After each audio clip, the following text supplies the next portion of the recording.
بسم الله الرحمن الرحيم. كتاب خانەی ڕۆشنایی دەنجی. ناوی کتێب سی هۆکار بەرەو بەختەوەری. وەرجێڕانی دکتۆر عەبدوڵڵا نیاز ڕۆژبەیانی. نۆبەی چاپ چاپی یەکەم، ساڵی چاپ 1438 هیجری بەرامبەر 2017 میلادی. تیراژ 1000 دانە. نەخشاندنی بەرگوناوەڕۆک سۆران عەبدوڕەحمان لە چاپخانەی شەهاب. خوێندنەوەی ئاکار حوسێن، هەڵەبڕ ئارام یونس سدیق. خوێنەری بەڕێز، ئەم تڕاکە بە کۆتا هات. بەناوی خودای گەورە و میهرەبان. پێشەچی لاپەڕا سێ.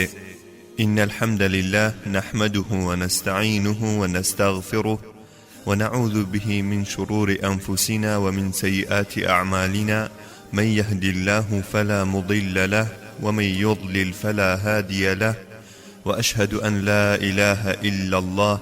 وحده لا شريك له، وأشهد أن محمدا عبده ورسوله، والصلاة والسلام على أشرف خلق الله سيدنا محمد وعلى آله وأزواجه وأصحابه ومن والاه. ئەمە نامەیەکی کورتکراوەیە پێنووسەکەم لە نزیک ماڵی خودای گەورە نووسیتی. کورتکراوەی دەیان پەرتووکە کە سەبارەت بە گەڕان بە دوای خۆشیدا نووسراوە. لەم نامیلکەیەدا قورساییم نەخستۆتە سەر خوێنەر بە باسکردنی ناوەکان و ژمارەکان و سەرچاوەی پەرتووکەکان بۆ ئەوەی بە کورتی و بە پوختی هزرەکە بە خوێنەر بگات، بە ئومێدی سوود بەخشین بە خۆم و بە تۆ و بە هەر خوێنەرێک لە دنیا و لە دوا ڕۆژدا. ئەم نامە کورتە بانگت دەکات بۆ ژیانێکی ئاسوودە و خۆش و ئارام. دەتوانیت ئەگەر ئارەزوت لێبوو دووبارە و سێبارە بیخوێنیتەوە و ئەو دەستەواژانە دیاری بکەیت کە دەبێتە مایەی گۆڕانکاری ئەرێنی لە ژیانتدا، و ئەگەر بتوانی لەگەڵ خانەوادەکەت تێک ڕاگوێبیستی بن و هەروەها لە مینبەری مزگەوتەکان و وانە و وەعزەکاندا باز بکرێت، هیوادارم ئەم کورتە نامەیە وەکو چڵە ڕیحانەیەکی بۆن خۆش بێت لە کتابخانەکەتدا. پرسیار لە خودی خۆت بکە کاتێک ئەم نامەیە دەخوێنیتەوە، ئایا هیچ گۆڕانکاریەکی لە هزرتدا دروست کرد؟ ئایا هیچ گۆڕانکاریەکی ئەرێنی لە دەروونتدا کارا کرد؟ بە هیوای ئەوەی ئەم گۆڕانکاریەی لە من و تۆ و خوێنەردا دروست کرد بێت، داواکارم لە خودای گەورە سەرکەوتوم بکات بۆ نووسینی ئەم نامیلکەیە، چونکە سەرکەوتن و تەوفیق هەر لەلایەن خوداوە دەبێت. دەی بە پشتیوانی خودا دەست پێ دەکەم. دانەر دکتۆر عائیض ئەلقەڕەنی.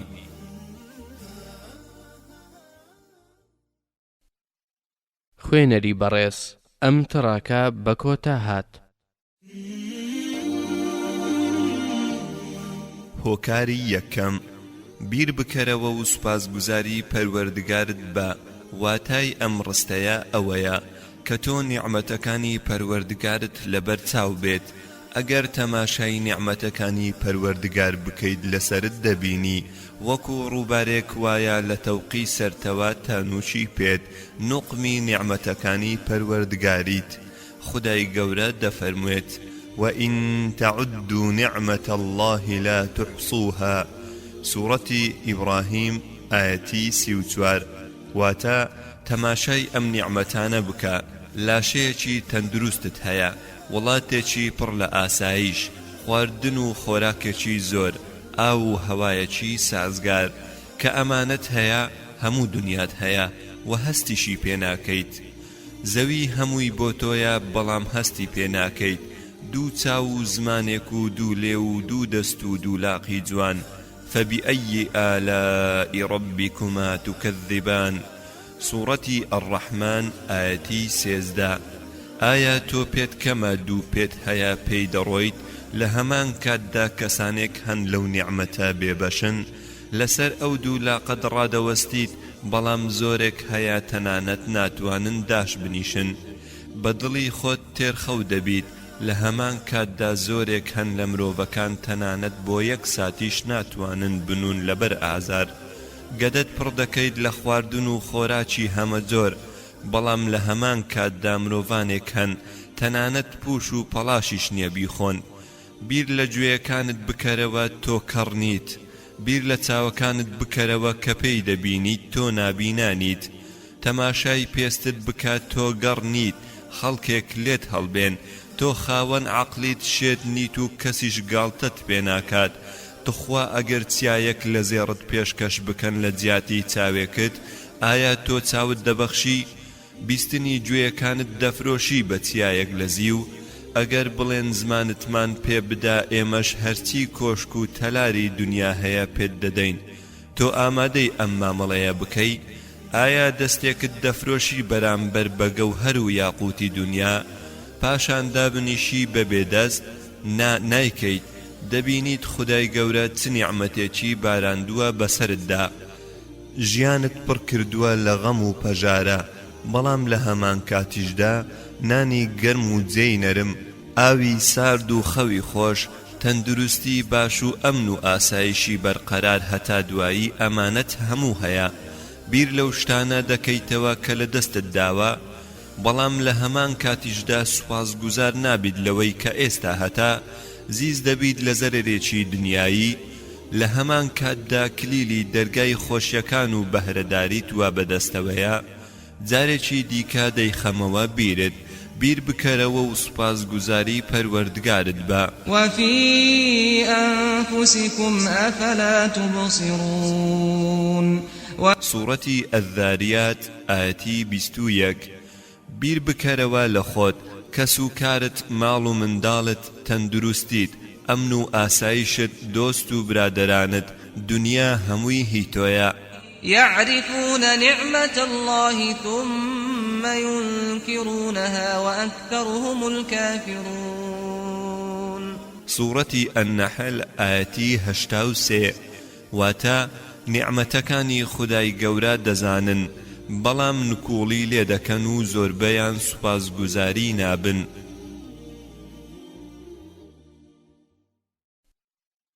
خوێنەری بەڕێز، ئەم تڕاکە بە کۆتا هات.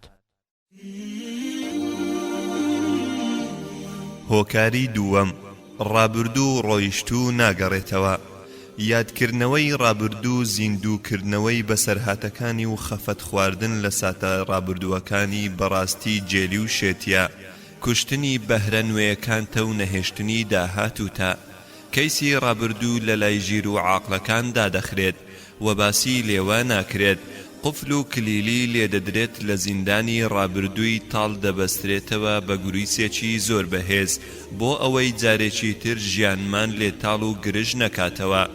هەموو کون و کەلەبەرێکی دەگیرێت بۆ ئەوەی ئەو ڕابردووە تاڵە جارێکی دیکە ڕووناچی نەبینێت، چونکە ئەو ڕابردووە ڕۆیشت و مرد. نەیادکردنەوەی دڵت خۆش ئەکات و نە خەفەت خواردن لێی خۆشیت بۆ دەگەڕێنێتەوە و نە پەژارە چاچی دەکات، چونکە نەماوە و کۆتایی پێهاتووە. لە کابوسی ڕابردوو خۆت ڕزگار بکە و سێبەرەکەی لەناو ببە، خۆت ڕزگار بکە لە دێوەزمەی ڕابردوو. چەند پرسیارێکت لێ دەکەم، دەتوانی ڕووبار بگەڕێنیتەوە بۆ ئەو شوێنەی لێی هەڵقوڵاوە؟ دەتوانی خۆت بگەڕێنیتەوە ڕۆژهەڵات؟ منداڵ بگەڕێنیتەوە بۆ سچی دایکی؟ شیر بۆ سنجی دایک؟ فرمێسک بۆ چاوەکانت؟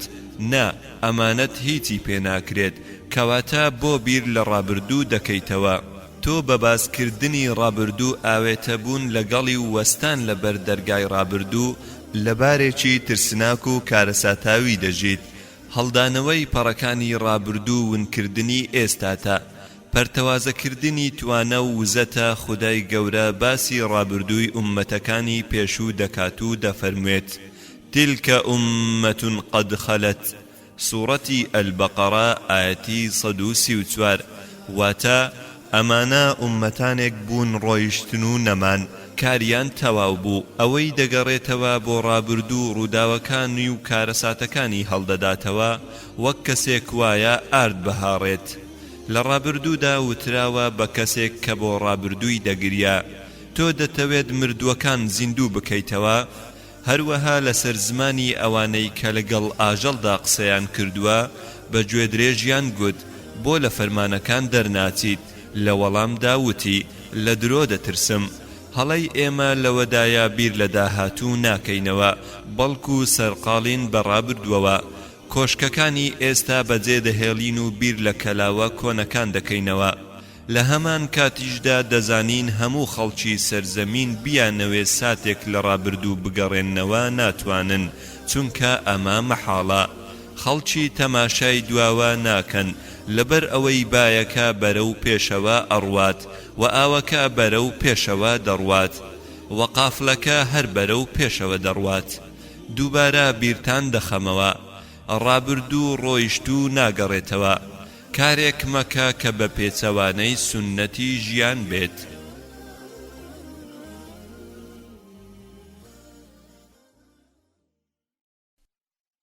خوێنەری بەڕێز ئەم تڕاکە بە کۆتا هات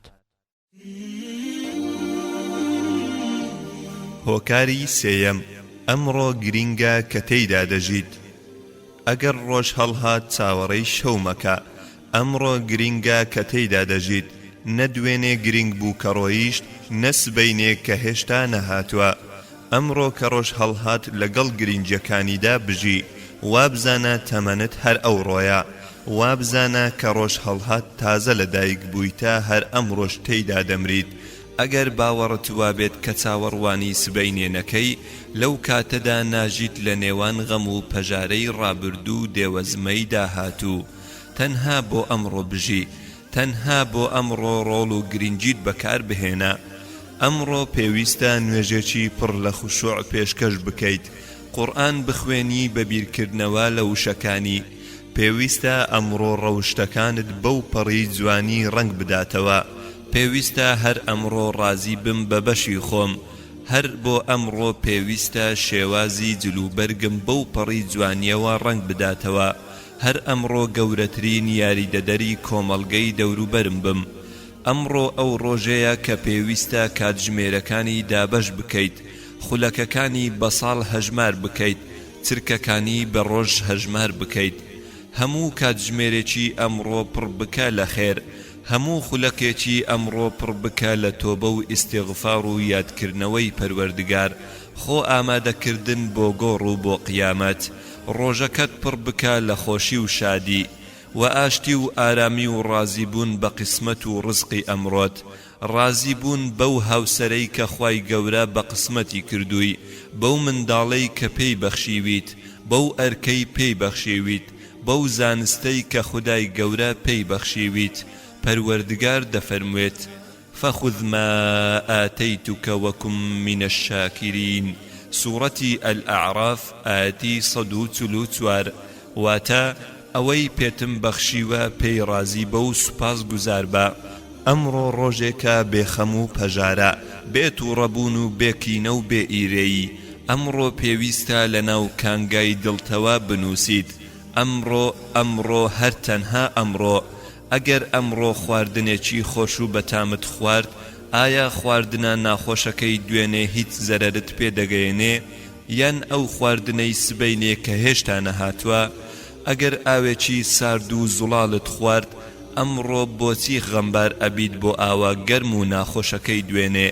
یان بۆ خۆت سەرقاڵ ئەکەیت بە باس و خواسی ئاوەکەی سبەی کە نادیارە مرۆڤی ژیر و عاقڵ دەڵێت من لە ئەمڕۆ زیاتر ناژیم هەر ئەمڕۆ خۆم ڕادێنم موشەکانم پاراوەکەم نەجوێن و نەقسەی ناشرین و نەوشەی بریندارکەر و نەغەیبەت و نە ئازاردانی کەسێک بەو زمانە ئەمڕۆ کاری خۆم ڕێک ئەخەم کتێبخانەکەم ڕێک دەخەم کانتۆڕەکەم جلەکانم سیسەمەکەم جانتاکەم ئەمانە هەمووی ڕێک دەخەم و نایان خەمە سبەی ئەمڕۆ خۆم ڕێک و پێک دەکەم خۆم پاک و خاوێن دەکەم جل و بەرگم جوان دەکەم و جم و جۆڵ و قسەکردن و ڕۆیشتن و هەڵس و کەوتم دەبێ هەمووی جوان کەم من تەنها بۆ ئەمڕۆ ئەژیم ئەمڕۆ پێویستە کوڕنوش بۆ پەروەردگار بەرم ئەمڕۆ نوێژەکانم بەو پەڕی دروستیەوە ئەدا ئەکەم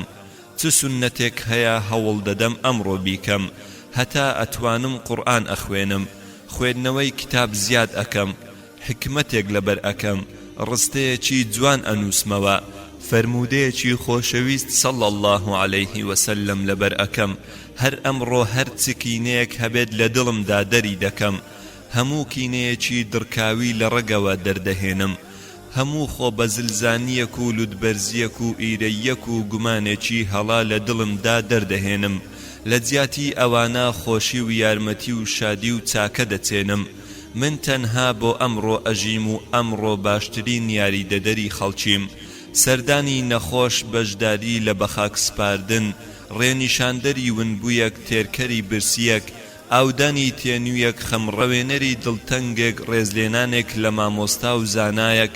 منداڵێکی بەسۆز و بەوەفا بۆ دایک و باوکی دڵێکی بە بەزەیی بەرامبەر بە مناڵ و تەمەن گەورەکان تۆ ئەبێت ئەمڕۆ هەوڵ بدەی زۆرێک لەم شتانە بکەیت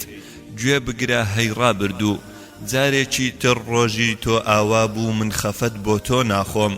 ناگریم بۆ تۆ ئەی ڕابردوو من نابینیتەوە جارێکی تر لە دەرگای تۆ ڕابوەستم و یادەوەری تاڵەکانت ببینم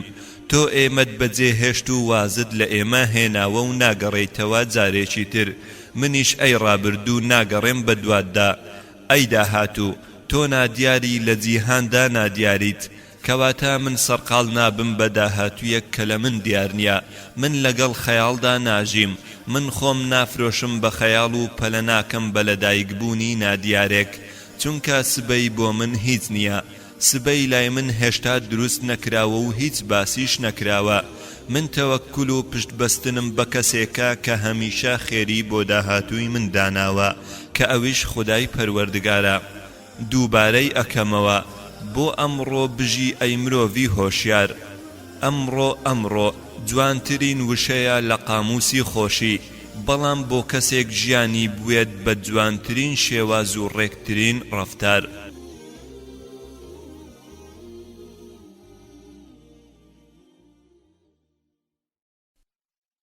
خوێنەری بەڕێز ئەم تڕاکە بە کۆتا هات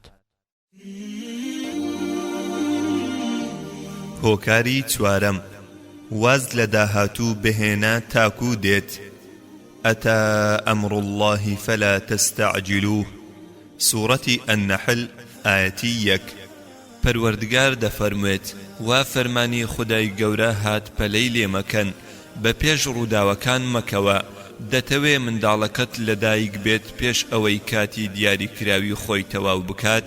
یان میوەکە لێ بکەیتەوە لە دارەکە پێش ئەوەی پێبگات سبەی نادیارە و ونە و هیچ ڕاستیەکی لای من دیار نییە نەبۆن و نەتام و نەڕەنجی هەیە کەواتە بۆ لە خەمەکانی سبەی بترسێم بۆ لە کارەساتەکانی سڵ بکەمەوە بۆ پێشبینی کارێکی دڵتەزێنی تێدا بکەم من نازانم دەگەمە سبەی یان نا یان دەیگەمێ بەڵام پڕ لە خۆشی و شادی ئەوەی کە گرینگە سبەینێ تەنها خوددا دەیزانێت چی تێدا ڕوودەدات پێشینیان وتویانە تا نەهاتیە سەرپردەکە نەپەڕیەوە کێ دەزانێت لەوانەیە نەگەمە سەرپردەکە یان پێش ئەوەی بگەمە سەرپردەکە ڕووخابێت یان کە گەشتمە سەری بەو پەڕی ئاسانیەوە دەپەڕمەوە ئایا دەزانی ئازاردانی مێشک بە بیرکردنەوەیەکی بێ ئەندازە لە داهاتوودا لە شەرعدا پەسم نییە چونکە ئەمە هیوا درێژیە طول الأمل هەروەها ئەمە لە ڕووی عەقلیشەوە پەسم نییە چونکە زۆران بازیە لەگەڵ سێبەری خۆت بیرکردنەوە لە خەم و پەژارە و هەژاری و نەداری داهاتوو لە هەنگاوەکانی شەیتانە الشەیطان یعیدکم الفەقر سوورەتی البەقەرە ئایەتی 268 واتە شەیتان داهاتووتان بە مەترسیدار نیشان دەدات پڕ لە فەقیری و ناخۆشی والله يعيدكم مغفرة منه وفضلا سوورەتی البەقەرە ئایەتی 268 بەڵام پەروەردگار بانگەشەتان دەکات بۆ داهاتوویەکی پڕ لێبوردن و دەوڵەمەندی زۆرن ئەوانەی دەگرین دەزانید لەبەرچی لەبەر ئەوەی باوەڕیان وایە سبەی برسی دەبن و نەخۆش دەبن باوەڕیان وایە جیهان نزیکە لەوەی کەتێک بچێت چونکە هەمیشە ڕەشبینن پێشینیان دەڵێن ئەو کەسەی تەمەنی خۆی بەدەست خۆی نەبێت چۆن دەبێت گرە و بکا لەسەر نادیار ئەو کەسەی نازانێت کەی ئەمرێت چۆن دەبێت خۆی سەرقاڵ بکات بە کاتێکی نادیار و بەداهاتوویەکی نەبینراو واز لە سبەی بێنە تا دێت پرسیار لە هەواڵەکانی مەکە و چاوەڕێی هاتنی مەکە چونکە تۆ دەبێت سەرقاڵی ئەمڕۆ بیت ئەگەر هەندێشتی ژیانت بەلاوە سەیر بێت بەڵام لای من لە هەمووی سەیرتر ئەوەیە کۆمەڵێک غەم و پەژارە بە قەرز وەردەگرن و بە نەقدی لە داهاتوودا دەیدەنەوە بە چەند بەشێکی دواخراو لە بەرابەیانێکدا کە هێشتا ڕۆژ هەڵنەهاتووە و ڕۆشناییەکەی لە کەسەوە دیار نییە نەکەی خۆت سەرقاڵ بکەی بە نادیارەکانی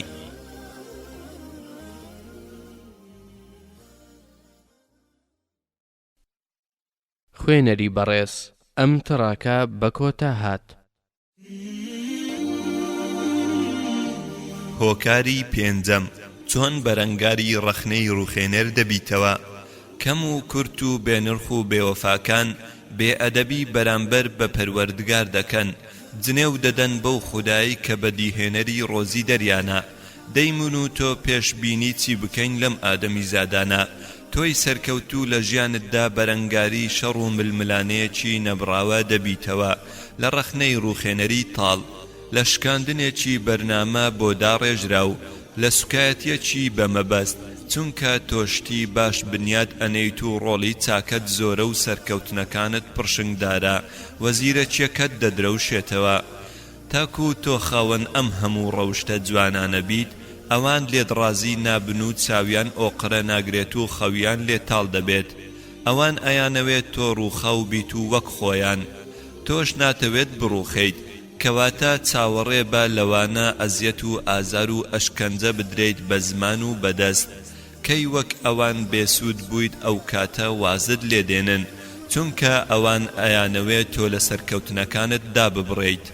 ئەوەی دابنیشێ لەسەر زەوی ناکەوێت وە خەڵکی شەق لە شێرێکی مردوو نادەن چونکە دەنجی نەماوە و ڕۆڵیشی نەماوە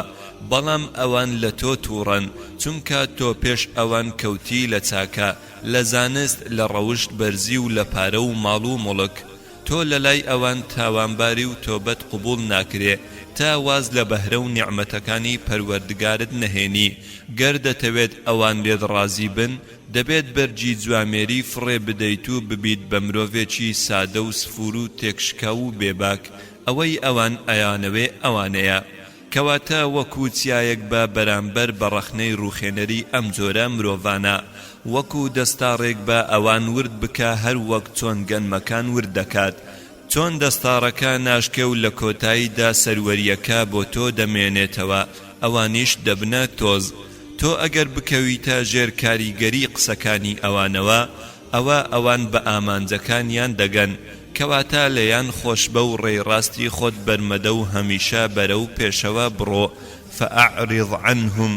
سوورەتی ئەسسەجدە ئایەتی 30 واتە وازیان لێ بێنە و پشتیان لێ بکە و خەفەتبار مەبە لەوەی ئەوان دەیکەن ڕەخنە ڕوخێنەرەکانی ئەوان وەرجێڕانێکی چاکەیە بۆ تۆ و چاک بزانە چەند بەڕێز و بە نرخ و کاریگەر بیت ئەوەندە زیاتر ڕەخنەی ڕوخێنەرت ئاراستە دەکرێت تۆ دەتوانی دەمی ئەواندا بخەی دەتوانی زمانیان ببەستیت ناتوانی بەڵام دەتوانی لە هەمان کاتدا ڕەخنە ڕوخێنەرەکانیان لە گۆڕستاندا بنێژیت خەیاڵەکانیان لێ تێک بدەیت بە پشتگوێ خستنی ئەوان و گرنگی نەدان بە کارەکانیان قل موتوا بغەیظیکم سوورەتی ئالی عیمران ئایەتی 119 واتە دەبمرن بە خەفەت و داخەوە تۆ دەتوانی دەمیان پڕکەی لە ژەهر بە چاککردنی خۆت بە چاککردنی هەڵەکانت حەکیمێک دەڵێت ئەگەر چاکەکانی من لە لای ئەوان عیب و عار بێ ئەی پەروەردگار چۆن ئەوان لە من حاڵی ئەبن ئەگەر بتەوێ لای هەموو کەسێک پەسند و خۆشەویست و پاک و بێگەرد بیت ئەوە داوای شتێکی ئەستەمت کردووە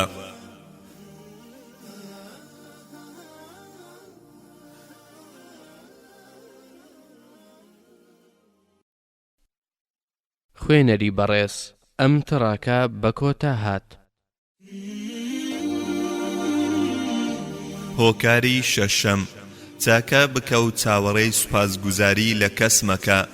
خی گەورە مرۆڤی دروست کردووە بۆ ئەوەی بیپەرستن کەچی خەڵکێکی تریان پەرست ڕۆزی و ڕزقی بە خەڵکی بەخشی بۆ ئەوەی سوپاسگوزاری بن بەڵام بەداخەوە ئەوان سوپاسگوزاری خەڵکی تریان کرد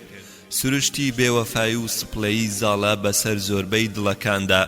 دەیکەواتە دڵتەنگ مەبە تۆی ئادەمیزاد ئەگەر بەرامبەر چاکەکانت بە خراپە پاداشت کرایت و چاکەکانت بە ئاگر وەڵام درانەوە ئەوان لە بیریان کرد چەند چاک بوویت بۆیان بەڵکو دژایەتیشیان کردی بەرامبەر بە چاکەکانت ڕق و کینەیان بەسەردا ڕشتی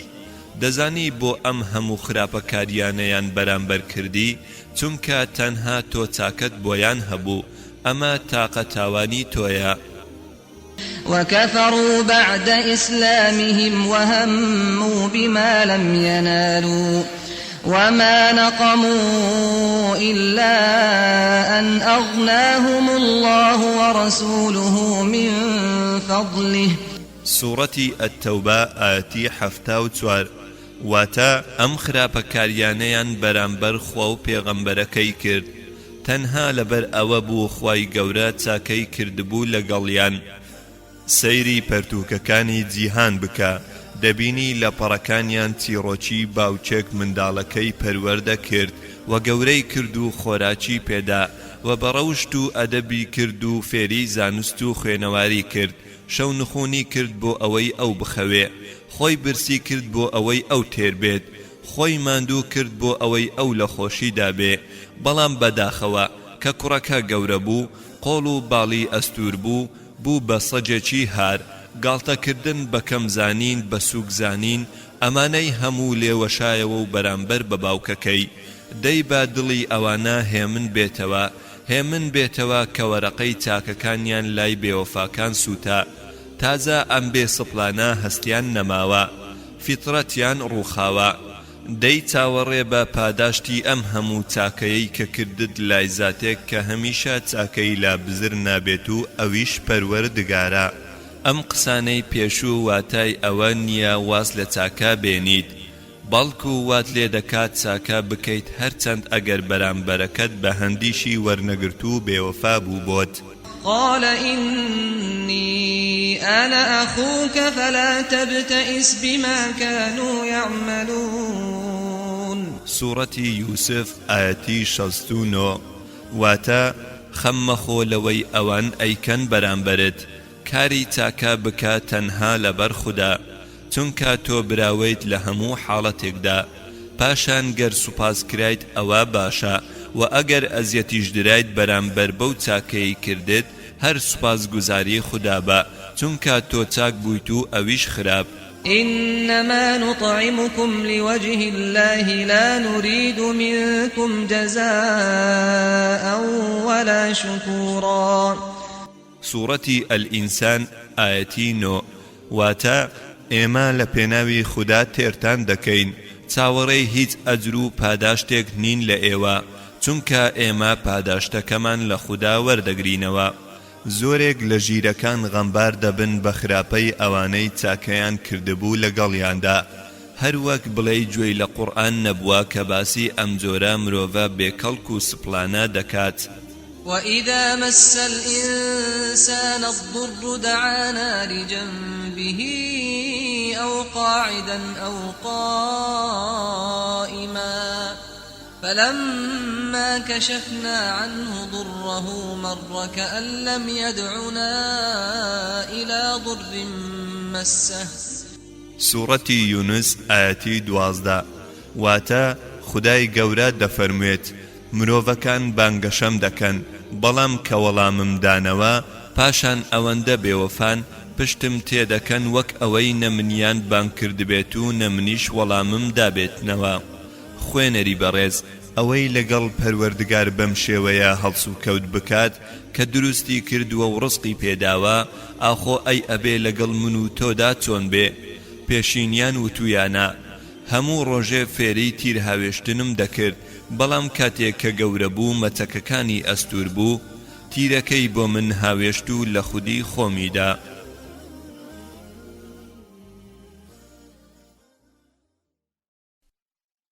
خوێنەری بەڕێز ئەم تڕاکە بە کۆتا هات هۆکاری حەوتەم چاکەکردن لەگەڵ خەڵکیدا دەبێتە مایەی خۆشی و شادی دوانی خۆشە وەکو ناوەکەی چاکەکردن خۆشە وەکو ناونیشانەکەی خێرکردنیش وەک تامەکەی یەکەم کەس کە سوود بەخش ئەبێت ئەو کەسەیە کە چاکەکە ئەکات لەگەڵ خەڵکی پێش ئەوەی چاکەکە بگات بە بەرامبەرەکەی چاکەی چاکەکاران لە سەرەتاوە ڕەنگ دەداتەوە لە خۆیاندا دڵیان خۆش دەبێت و ناخیان ئاسوودە دەبێت و ژیانیان پڕ دەبێت لە ئارامی و دڵنەوایی و ئاسوودەیی ئەمانەش هەمووی بەهۆی ئەو چاکەیەوەیە کە لەگەڵ خەڵکی کردیان وتراوە هەر کات دڵغەمگین بوویت یان غەمبار بوویت چاکە بکە لەگەڵ خەڵکانێک کە پێویستیان بەو چاکەیە هەیە بەهۆی ئەو چاکەیەتەوە خوای گەورە دڵخۆشت دەکات و خەمەکانت ئەڕەوێنێتەوە تاقی بکەرەوە بێبەشێک تێر بکە ستەم لێکراوێک سەر بخە غەمی غەمبارێک بڕەوێنەوە برینی بریندارێک ساڕێژ بکە نەخۆشێک بەسەر بکەوە ئینجا بزانە چەند دڵخۆش دەبیت دەبینیت خۆشی دەستەکانت نقم دەکات لەسەر و خوارەوە چاکەکردن لەگەڵ خەڵکیدا وەکو بۆنی خۆشی میسکە هەڵگرەکەی و فرۆشیارەکەی و کڕیارەکەی هەمویان سوودبەخش دەبن داهاتی خێر وەکو چارەسەرێکی دەرونی پیرۆزە کە لە دەرمانخانەی ئەوانەوە دەدرێت کە دڵەکانیان پڕە لە چاکە و خێر و بەخشینە دابەشکردنی زەردەخەنەی پڕشنگدار بەسەر دەستکورت و بێنەواکان ڕەوشتێکی بەردەوامە و بەخشینێکی هەمیشەییە لە جیهانی ڕەوشت بەرزی پێغەمبەری خوا صلی الله عليه وسلم دەفەرمێت سەدەقە و چاکەکاری ئەوەش دەگرێتەوە ئەگەر بزە و خەندە و بەڕووی براکەتدا بڕۆی هەروەها لەلایەکی ترەوە دەموچا و گرژ و توند و تیژ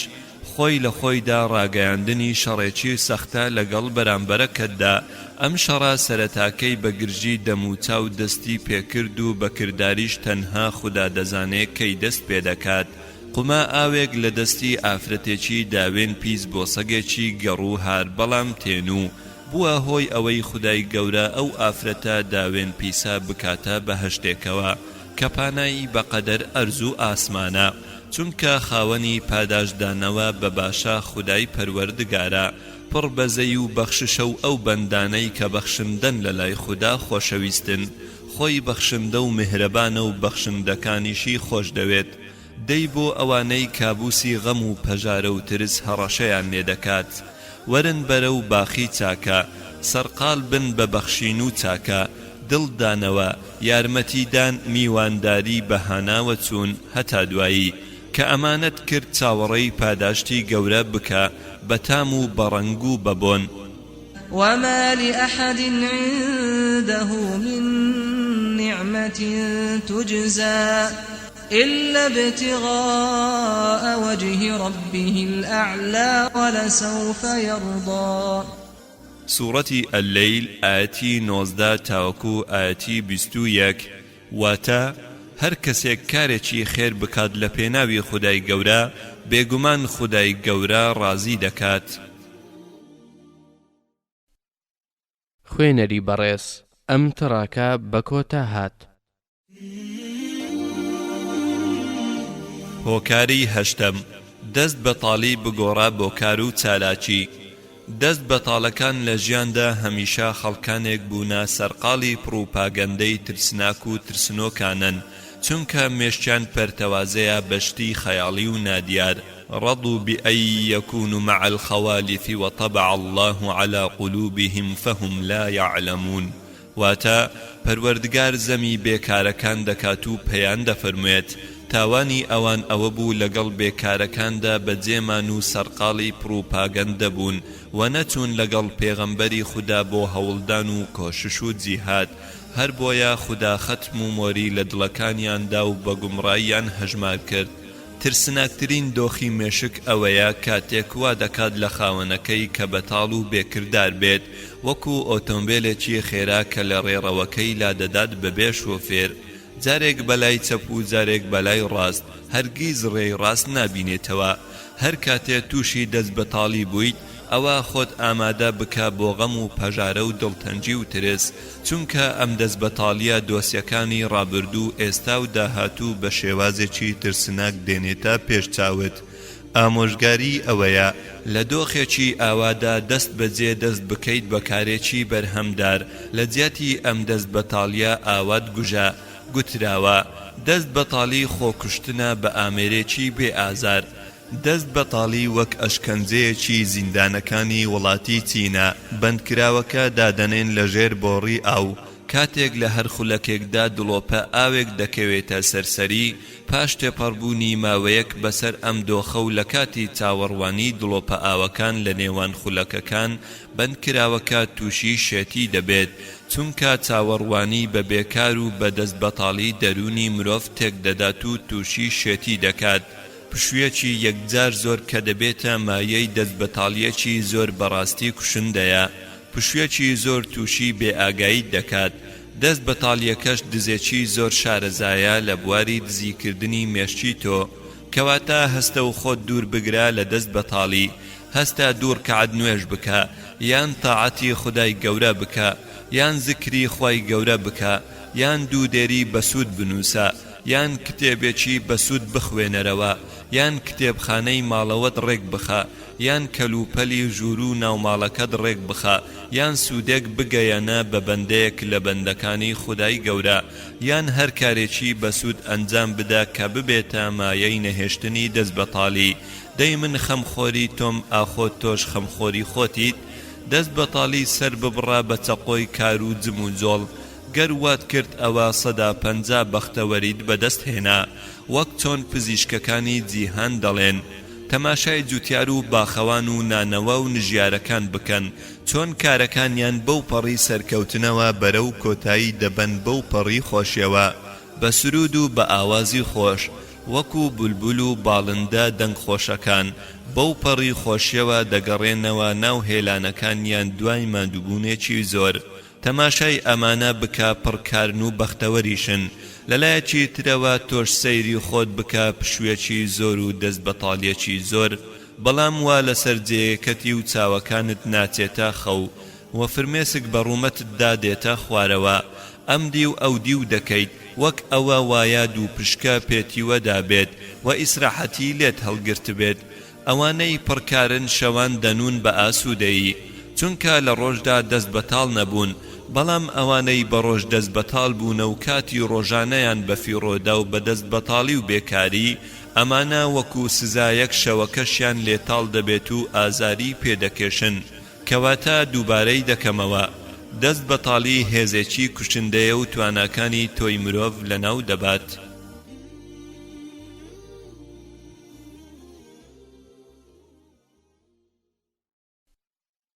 خوێنەری بەڕێز ئەم تڕاکە بە کۆتا هات هۆکاری نۆیەم پاشکۆی کەسمە بە و چاولێکەری کەسمە بە تکایە چاولێکەری کەسایەتی هیچ کەسێک مەکە و مەبە بە پاشکۆی کەس چونکە ئەمە ئەشکەنجەیەکی بەردەوامە زۆر مرۆڤ هەیە ناخی خۆی و دەنجی خۆی و هەڵس و کەوتی خۆی و دواندنی خۆی و بەهرەی خۆی و بارودۆخی خۆی هەمووی لەبیر دەکات پاشان هەڵدەستێت بە تەقلید و لاسایی کردنەوەی کەسایەتیەکانی تر کەسایەتی خۆی و بەهرەکانی خۆی دەکوژێت و چاولێکەری بەهرەی کەسانی تر دەبێت دەنگە خۆشەکەی خۆی دەنێژێت و لاسایی دەنجی کەسانێکی دیکە دەکاتەوە لە ئادەمەوە تا دوابوونەوەر لەسەر ئەم زەویە نەکراوە دوو کەس هەمان کەسایەتی و هەمان ڕەنگ و بۆیان هەبێت کەواتە بۆچی من چاولێکەری کەسانی تر بکەم لە بەهرە و لە کەسایەتی تۆ شتێکی نوێیت لە مێژوودا وەک تۆ نەبووە نمونەی تۆ نەبووە و نمونەی تۆش نابێت تا ڕۆژی دوایی تۆ تەواو جیاوازی لە کاوە و هەڵگورد و شێرزاد هەتا دوایی تۆ خۆتی کەواتە خۆت مەبەستە و لەژێر سێبەری لاسایی و چاولێکەری و توانەوە لە کەسایەتی کەسێکی تر بڕۆ بەو شێوازەی خودای گەورە بۆی داناوی و پێی بەخشیوی قد علم كل أناس مشربهم سورة البقرة آية 60 ولكل وجهة هو موليها سورة البقرة آية 138 واتا هر کەسێک ئاراستەیەکی جیاوازی هەیە بۆیە پێشبڕچێ بکەن لە کاری خێردا ژیان ببە سەر وەک چۆن خوای گەورە دروستی کردویت نەدەنگت بگۆڕە و نە ئاواز و نە هەنگاوت و نە ڕۆیشتنت شوێن کەوتووی قورئان و سنت بە بەتەنها بەڵام ناڕازی مەبە بە کەسایەتی خۆت هەروەها سربەخۆیی خۆت مەکوژە تۆ تامێکی تایبەت و ڕەنگێکی تایبەتت هەیە کەواتە تۆمان دەوێت و بەو ڕەنگ و بۆیەی خۆت چونکە پەروەردگار ئەوها تۆی دروست کردووە هەروەها ئێمەش تۆمان ئەوها ناسیوە خۆشەویست صلی الله عليه وسلم دەفەرموێت پاشکۆ و چاولێکەری کەس مەبن وا خۆتان ڕامەهێنن ئەگەر ئەوان چاک بوون یان خراپ بوون وەک ئەوان بکەن بەڵکو خۆتان ڕابهێنن ئەگەر خراپەیان کرد ئێوە بەشدار نەبن لەگەڵیاندا خەڵکی لە خۆڕەوشتیان وەکو جیهانی دارو درەختوان هەندێکیان شیرن و هەندێکی تریشیان ترش و هەندێکی تریش تاڵ و هەندێکی درێژ و هەندێکی کورت و هەندێکی ئەستور هەتا دوایی هەروەها دەبێت بەردەوامیش بن لەم گەشە و بەرگرتنە جیاوازی ڕەنگ و بۆ و زمان و کەسایەتی و بەهرەداری و توانە نیشانەیەکە لە نیشانە جوانەکانی پەروەردگار کەواتە نیشانە جوانەکانی پەروەردگار لە خۆت و دەوروبەرەکەت مەشارەوە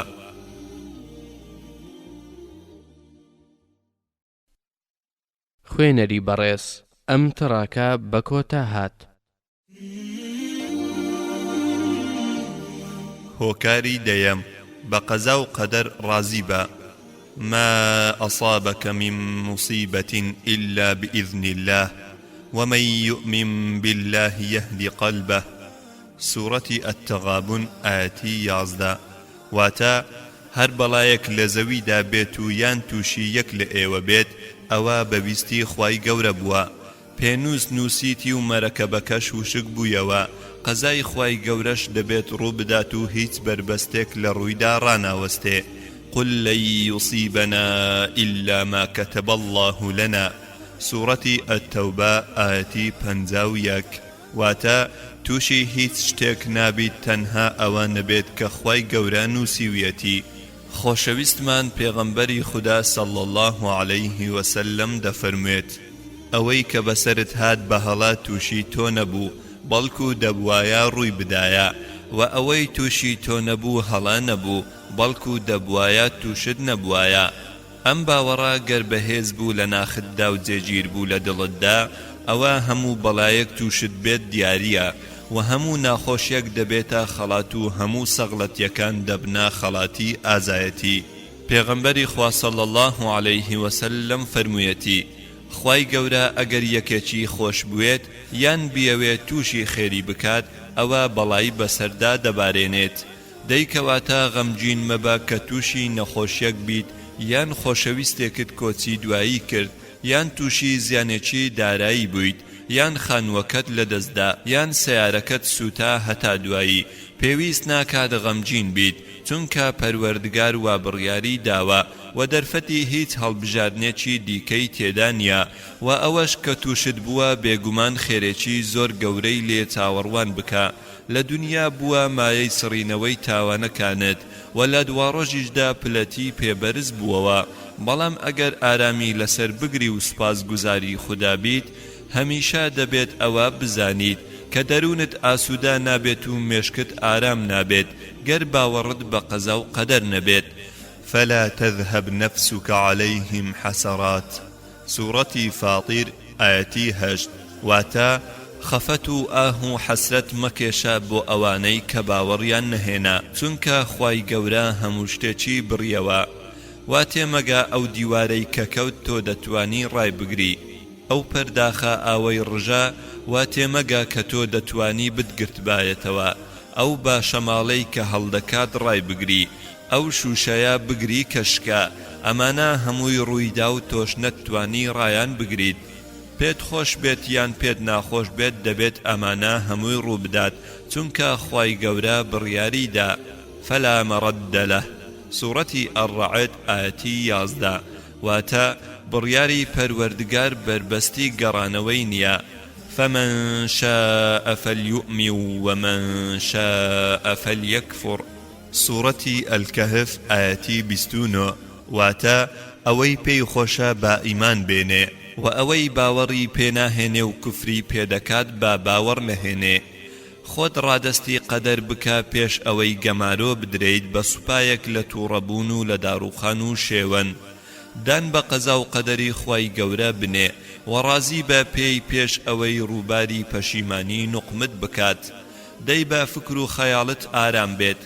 ئەگەر دەستت بە هۆکانی ژیانەوە گرت و ئەوەی لەسەر تۆ بوو کردت پاشان ئەگەر ڕووداوێکی نەخوازرا و ڕوویدا ئەوە ئاسوودەبا دەبوایە ڕووی بدایە خۆشەویستمان پێغەمبەری خوددا صلی الله علیه وسلم فەرموویەتی مسلمانی بەهێز لە هەموو بارێکدا باشتر و چاکترە لای خوددا لە مسلمانی بێهێز بەڵام هەردوو چیشیان هەر باشن لە لای خوددا پشت بەخوا ببەستە و هەر کارێک چاکە دەستی پێوە بگرە و ورەت نەڕوخێت هەرگیز مەڵێ کاتێک سەخڵەتیەکت توش دەبێت ئەگەر ئەوهاو ئەوهام نەکردایە ئەوە ئەوها ڕووی نەدەدا چونکە ئەمە دەرگای شەیتانت لێ دەکاتەوە بەڵکو بڵێ ئەمەی کە ڕوویدا قەدەری خوددا بوو ویستی خوددا بوو خودای گەورە چی بوێت دەیکات و هەر دەبێت ڕوو بدات گەر باوەڕت بەم شێوەیە بوو ئەوە هیچ کارەساتێکی قوڕسیان سوک هێزی باوەڕت ناڕوخێنێ کەواتە پشت بە خوددا ببەستە و ڕازی بە بەوەی ڕوویدا چونکە ئەمە ویستی خوددا بوو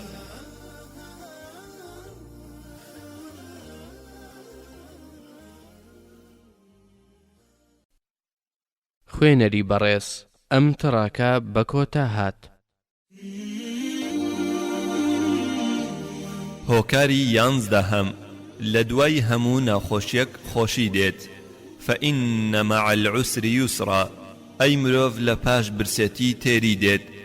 لە پاش تێنوێتی تێر ئاوی بوون لە پاش شەونخوونی خەوێکی خۆش لە پاش نەخۆشی لەش ساغی بزانە سبەی نێونبووەکە دەگەڕێتەوە گومڕاکە دێتە سەرڕێ دیل کراوەکە ئازاد دەکرێت بند کراوەکە لە ئاسنی زیندان ڕزگاری دەبێت ڕۆژ دەردەچێ و تاریکی نامێنێت فعسى الله أن يأتي بالفتح أو أمر من عنده سورة المائدة آياتي 52 واتا أي محمد خوای گەورە ڕۆژگارێک دێنێتە پێش کە تۆ شاد دەبیتەوە بە شاری مەککە یان بە سەرکەوتنێکی گەورە مزگەنی بدا بە شەو کە ڕووناچێکی زۆر جوان چاوەڕوانی دەکات سەرەتا لە لووتکەی چیاکانەوە دەست پێ دەکات و پاشان بەرەو دۆڵەکان پاشان بەرەو هەموو شار و شارۆچکەکان مزگەنی بدا بە غەم و پەژارەکان بە خۆشیەکی لە ناکاو کە هیچ ئاسەوارێکی ئەم غەم و پەژاریە ناهێڵێت مزگەنی بدا بەستەم لێکراو بەدادوەریەکی یەکسان لە نزیکترین کات کە وەک تێنوێتی شکاندنێکە بۆ کەسێکی تێنوو ئەگەر بیابانت بینی زۆر فراوان بوو ئەگەر چۆڵەوانیت بینی زۆر گەورە بوو چاک بزانە و گومانت نەبێت کە لە دوای ئەو فراوانی و چۆڵیەوە باغ و بێستان دێت خان و بەرە و باخچە دێت سێبەر و ئاو و فێنچی دێت ئەگەر بینیت گوریسێک گرێەکانی هەروە تون دەکرێت چاک بزانە ئەوە بەرە و پچڕان ئەڕوا بزانە لە دوای هەموو فرمێسک بزە دێت لە پاش هەموو ترسێک دڵنیایی دێت لەگەڵ هەموو تۆقاندنێکدا دڵ ئارامیەک دێت دێتە یادت حەزرەتی ئیبراهیم ئاگرەکانەی سووتاند چونکە پەروەردگار دەرگاکانی ڕەحمەتی بۆ کردەوە و هەڵاوە ناخۆشەکەی لە گەرمیەوە بۆ گۆڕی بە ساردی و فێنچی یان دێتە یادت پێغەمبەر موسا دوای ئەزیەتێکی زۆر لەلایەن فیرعون و سەربازەکانیەوە خوای گەورە چۆن سەری خستن و فیرعونیشی بە هەلاک برد کاتێ قەومەکەی موسا بە موسایان وت ئیننا لەمودڕەکون واتە ئەی موسا ئێمە دەست بەسەر کراین و گیراین حەزرەتی موسا بەو پەڕی دڵنیاییەوە وتی قال كلا إن معي ربي سيهدين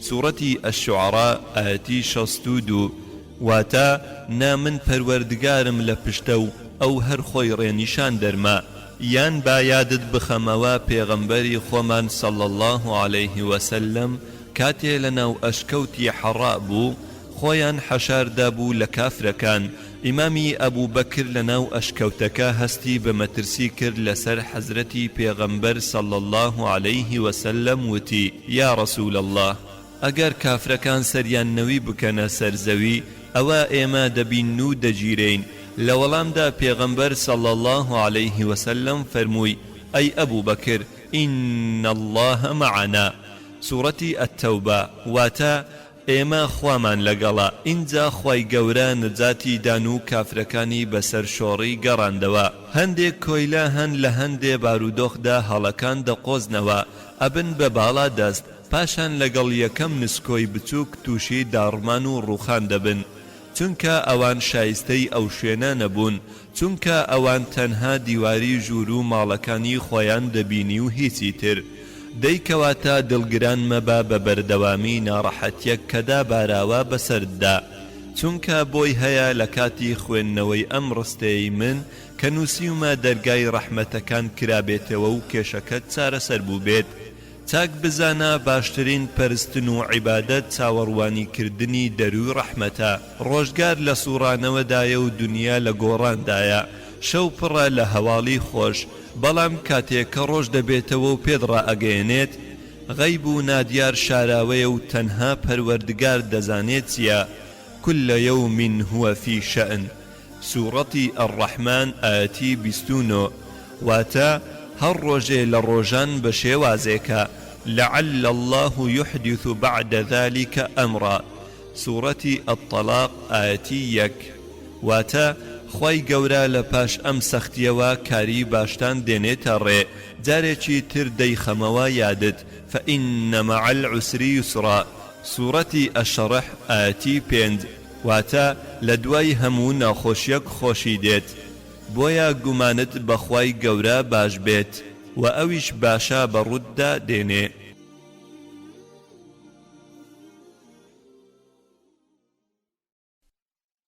خوێنەری بەڕێز ئەم تڕاکە بە کۆتا هات. هۆکاری 12 ترشی و تاڵی بگۆڕە بە شیرینی. کەسی ژیر و عاقڵ زەرەر ئەگۆڕێ بە قازانج، بەڵام کەسی بێهۆش و ناژیر کێشەی بچووک دەکات بە دۆڕان و کارەکان لەسەر خۆی سەخت دەکات. کاتێک پێغەمبەری خوا صلی الله عليه وسلم لە شاری مەککە کۆچی کرد، بەڵام شاری مەدینەی دروست کرد و گوێی چاوی مێژووی پڕ کرد لە کاری باش و چاک.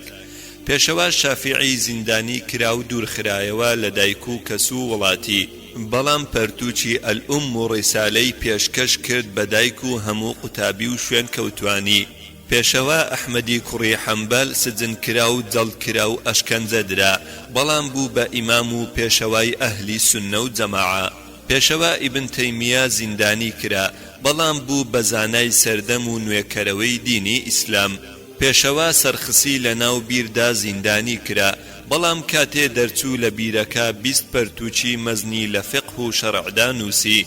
پێشەوا ئیبن الئەسیری کوردی دوورخرایەوە لەوانەوتن و نووسین و ئامۆژگاری کردن لەلایەن دەسەڵاتەوە، بەڵام بوو بە مایەی نووسینی پەرتوچی مەزنی جامع الأصول والنهاية کە بەهێزترین و بەسوودترین پەرتووکە لە زانستی فەرموودەی پێغەمبەر صلی الله عليه وسلم. پێشەوا ئیبن جەوزی لە ماڵی خۆی دەرکرا لە بەغدا، بەڵام لەوتەی کە نیشتەجێکرا لەلایەن دەسەڵاتەوە پەرتووچی خوێندنەوەی قورئان بە القراءات السەبعی دانا. پێشەوا مالیک بن ڕەیب تووشی تایەک بوو کە بەرەو مەرجی برد، بەڵام لە کاتی سەختی تایەکەدا جوانترین و ڕازاوەترین هۆنراوەی پێشکەش بە جیهان کرد کە بارتەقای هەموو دیوانی شیعری شاعیرانی سەدەی عەباسیەکان بوو.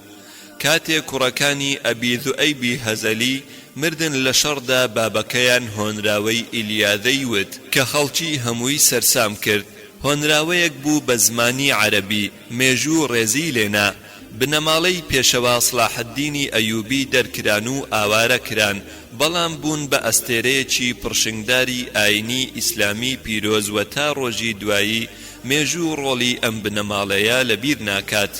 دەیکەواتە گەرتووشی قەیرانێکی گەورە بوویت، بزانە چلایەکی ئەو قەیرانە جێی ئەوەیە ڕووناک بەخش بێت تا کاری لەسەر بکەی. وتراوە ئەگەر کەسێک ئاوێکی تاڵی داپێت، هەوڵ بدا بڕێک پێکهاتەیەکی شیرینی تێدا بکەیت تا بخورێتەوە. ئەگەر کەسێک مارێکی بە دیاری داپێت، ئەوە سوود لە پێستا گرانبەهاکەی وەربگرە و ژەهر و ئازارەکەشی بەجێبێڵە و فڕێیدا. ئەگەر دوو بشکێک پێوەی دای، بزانە چاکەیەک هەیە لەو ژەهرەی، ئەوەش ئەوەیە کە تۆ جارێکی تر ژەهری هیچ مارێک کارت لێ ناکات. خۆت بگونجێنە لەگەڵ بارودۆخی سەرسەخت بۆ ئەوەی دەرچیت تێیدا وەک گوڵە یاسەمین و نێرگزێکی بەسوود فعسى أن تكرهوا شيئا ويجعل الله فيه خيرا كثيرا سورة النساء آياتي 19 واتا نەکەن دڵ ناخۆش بن بەکارێک کە ڕووی داوە چونکە بۆی هەیە ئەم کارە بە خێرێکی زۆر کۆتایی بێت. وڵاتی فەڕەنسا پێش هەڵگیرسانی شۆڕشی فەڕەنسی دوو شاعیری زیندانی کرد، یەکێکیان زۆر گەشبین ئەوی تریش زۆر ڕەشبین، هەردووچیان سەریان لە پەنجەرەی بەندین خانەکەوە دەرهێنا. گەشبینەکە سەیری ئەستێرەکانی کرد و دەم و چاوی پڕبوو لە خۆشی و شادی و زەردەخەنە، بەڵام ڕەشبینەکە سەری هێنایە خوارەوە و سەیری خۆڵ و شەقامە پیسەکەی کرد و پاشان گرژ بوو دەستی کرد بە گریان. سیرکە هەمیشە لە هەر سەختی و تەنگ و چەڵەمەیەک ڕوودەدات هەر دەبێت دیوێکی بەخێر تەواو بێت، چونکە شەڕ و نەهامەتی سەداسەد بوونی نییە و هەروەها مرۆڤ چاوەڕوانی ئەجر و پاداشت و سەواب بە ئارامگرتن لەسەری لەلایەکی ترەوە دەکات.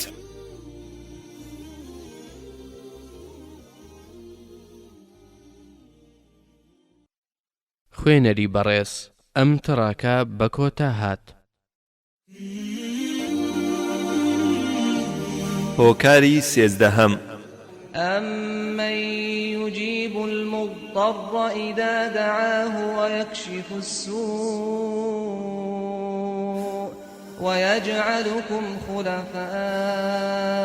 الْأَرْضِ أَإِلَٰهٌ مَّعَ اللَّهِ قَلِيلًا مَّا تَذَكَّرُونَ. سورة النمل آياتي 62 واتا چێە ئەو زاتە جگە لە ئەڵڵاه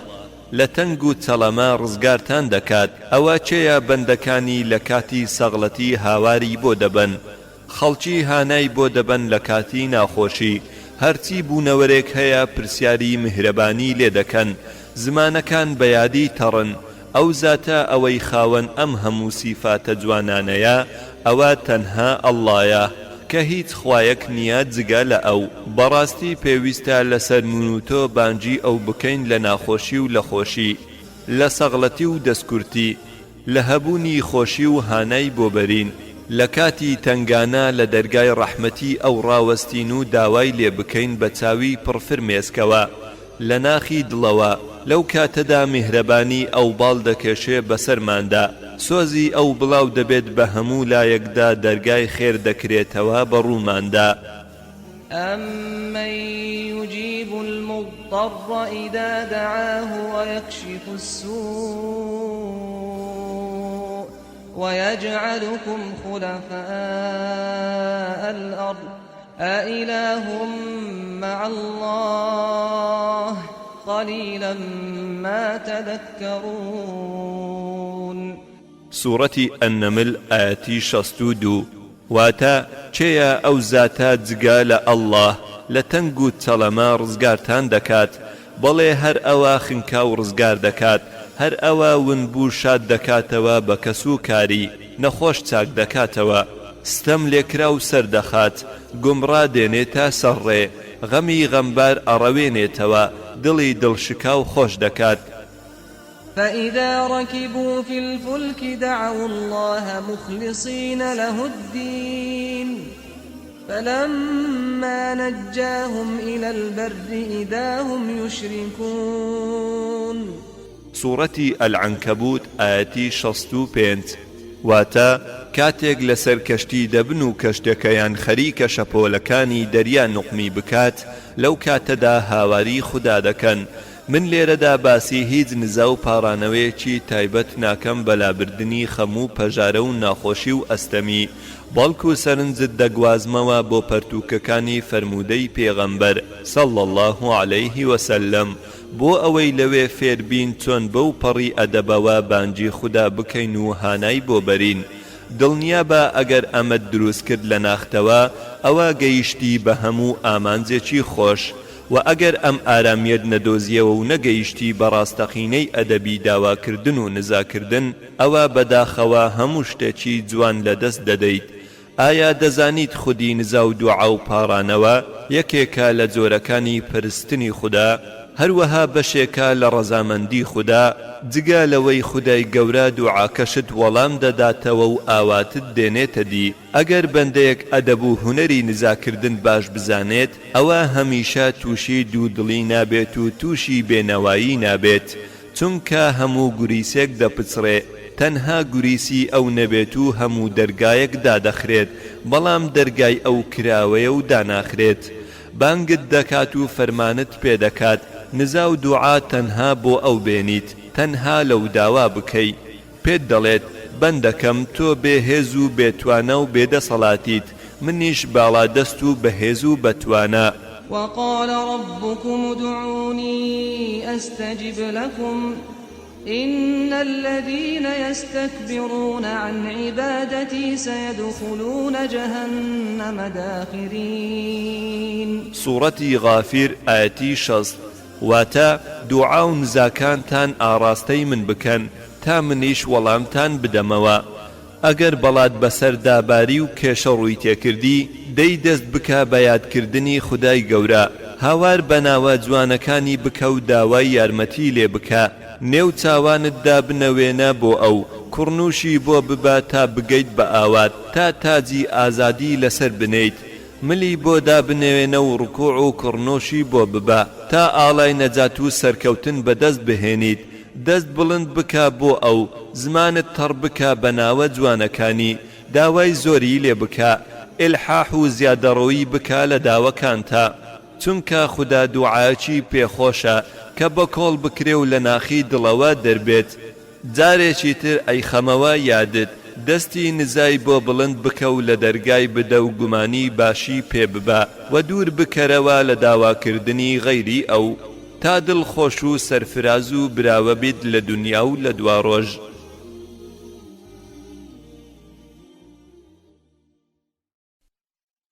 خوێنەری بەڕێز ئەم تڕاکە بە کۆتا هات. هۆکاری چواردەیەم. لە کاتی فتنە و ئاشوب تەنیایی هەڵبژێرە، دوورکەوتنەوە لە شەڕ و پشێوی و خەڵکی دەستبەتاڵ و بێهودە و تێکدەر، شەرعیە و پەسندکرا و لە ئاینی ئیسلامی پیرۆز. دووربوونت لە خەڵکێک کە ئەم جۆرە سیفات و ڕەوشتانەیان تێدا بێت زۆر بەسوودە، چونکە کۆکەرەوەی ناخوو دەروونتە، ئارامیەکە بۆ مێشک، دڵنەواییەکە بۆ هزر، وزە بەخشێکە بۆ عەقڵ، پاڵدانەوەیەکی بە حکمت، ئازادکردنێکە لە پاش زیندانیەکی زۆر. دوورکەوتنەوەت لە جۆرە شتانێک کە تووشی دەستبەتاڵیت دەکات و دوورت دەکاتەوە لە خێر و چاکە و عیبادەت کارێکی چاکە. زۆرێک لە پزیشکی دڵ و دەروونەکان تاقییان کردەوە و سەلماندیان کە زۆر سەرکەوتوو بوو، بۆیە منیش هانی ئەوەت دەدەم کە ئەمە جێبەجێ بکەیت. خۆ بە دوورخستنت لە خراپەکاریەکان و کەسی بێسوود گەورەکردنی مێشک و هۆشە، هەڵبژاردنی تەنیایی وەک خواردن وایە بۆ مێشکێکی برسی، وەک ئاهەنگ جێڕانە بە لەدایکبوونی گەڕانەوە بۆ لای پەروەردگار. کۆبوونەوە و تێکەڵبوونی تەندروست زۆر کارێکی چاکە لە ئیسلامدا و ئاماژەی پێکراوە،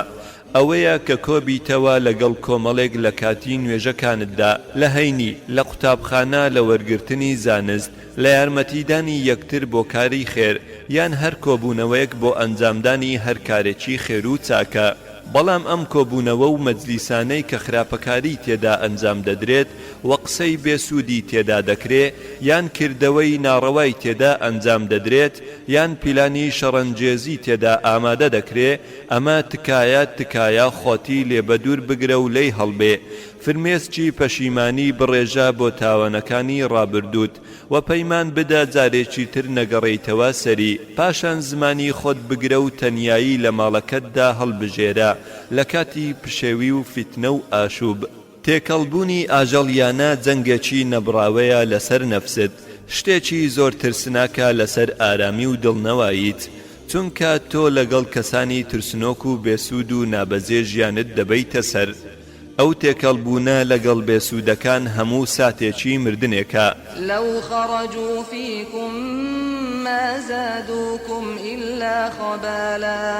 ولأوضعوا خلالكم يبغونكم الفتنة وفيكم سماعون لهم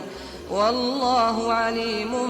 بالظالمين. سورة التوبة آياتي تلوحف واتا خمخون مسلمانان اگر کۆمەڵێک لەگەڵ ئێوەدا نەهاتن بۆ جیهاد چونکە ئەگەر بەهاتنایە تەنها کێشە و ترسیان بۆ ئێوە دروست دەکرد و ورەی ئێوەشیان دەڕووخاند دەیکەواتە تاکە تکای من ئەوەیە تۆ کاروباری خۆت چاک بکەی و تەنیایی هەڵبژێریت لە ماڵەکەتدا یان ژوورەکەتدا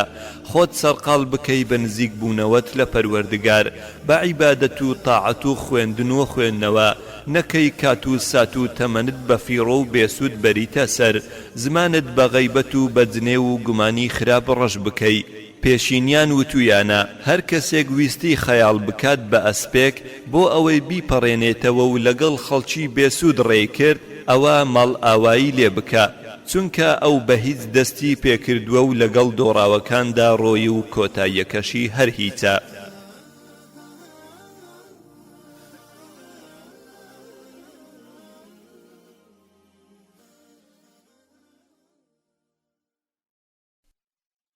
خوێنەری بەڕێز ئەم تڕاکە بە کۆتا هات.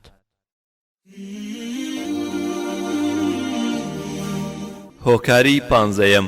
پەروەردگار قەرەبوت دەکاتەوە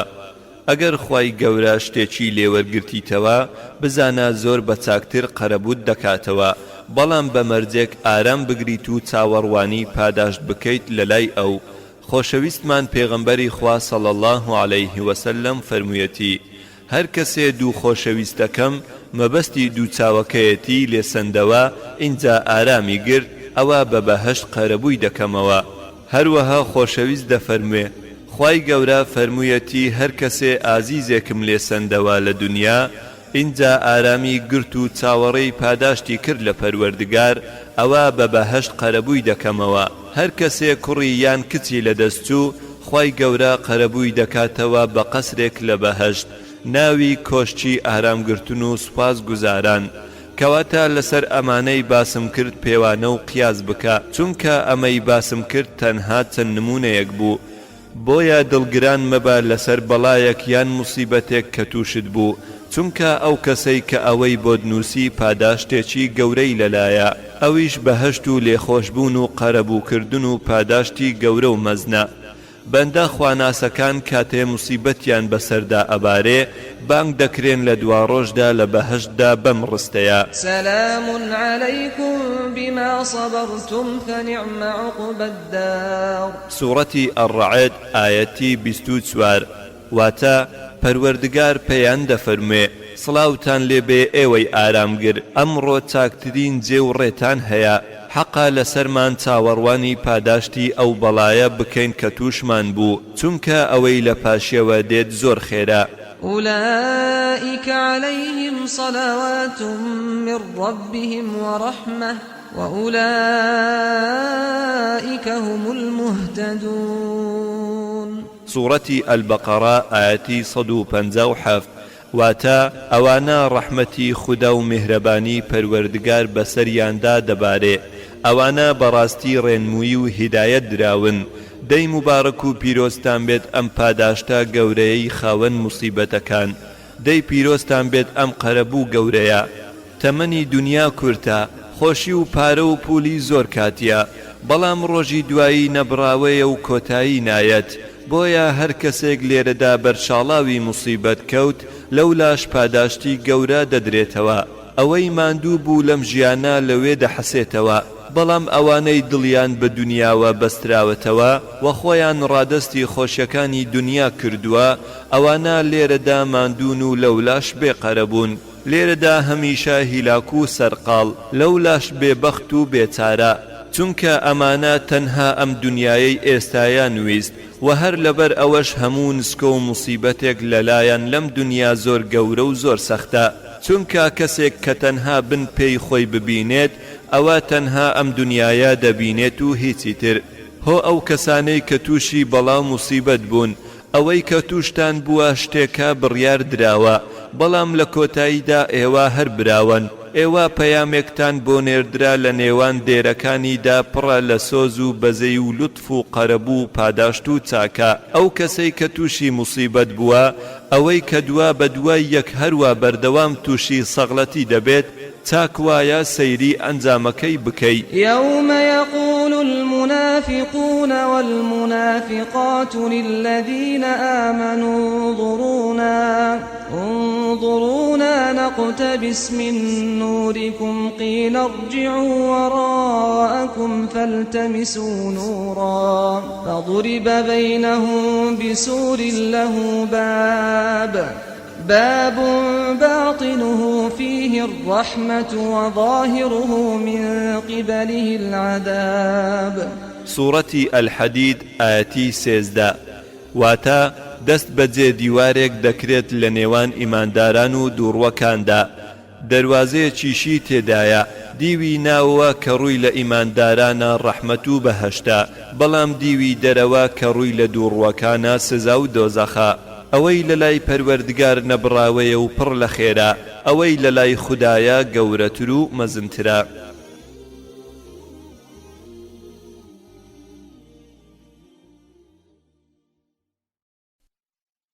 خوێنەری بەڕێز ئەم تڕاکە بە کۆتا هات. هۆکاری 16 باوەڕهێنان خودی خۆی ژیانە ئەوانەی باوەڕیان دۆڕاندووە بەڕاستی خەسارەت مەندن گەنجینەیان سفرە لە ئیمان بەرگ و گیرفانیان بەتاڵە لە یەکەی باوەڕبوون بە خودا ئەوانە هەمیشە دڵتەنگ و تووڕە و گرژ و بێنەوان. ومن أعرض عن ذكري فإن له معيشة ضنكا ونحشره يوم القيامة أعمى. سورة طه آية 124 واتا هەر کەسێ ڕووی وەرجێڕێ لە یاد و خواپەرستی من بێگومان گیانێکی سەخت و تاڵی پێدەدەم لە قیامەتیشا بە کوێری حەشری دەکەم. هیچ شتێک نەفسی ئینسان خاوێن ناکات و دووری ناخاتەوە لە دڵە ڕاوچێ و خەم و پەژارە جگا لە باوەڕهێنان بە خودای پەروەردگار بەڵکو خودی ژیان هیچ تام و بۆیەکی نییە بەبێ باوەڕهێنان بە پەروەردگار. بەسنترین ڕێگا لای زۆرێک لە بێ باوەڕان خۆکوشتنە چونکە ئەوان دڵیان بەتاڵە لە باوەڕهێنان هەمیشە لەلایەکی ترەوە دڵیان پڕە لە غەم و پەژارە وا تێدەگەن ئەم خۆکوشتنە دەبێتە مایەی نەهێشتنی غەم و پەژارە. دەی دەبێت ژیانێک بەبێ باوەڕ بە خودا ڕۆژانەکەی چەند بێت چەند بە ئازار و ئەشکەنجە بێت دەبێت سات و خولەکەکانی چەندە پڕ بێت لە نەفرەت بۆ خاوەنەکەی. ونقلب أفئدتهم وأبصارهم كما لم يؤمنوا به أول مرة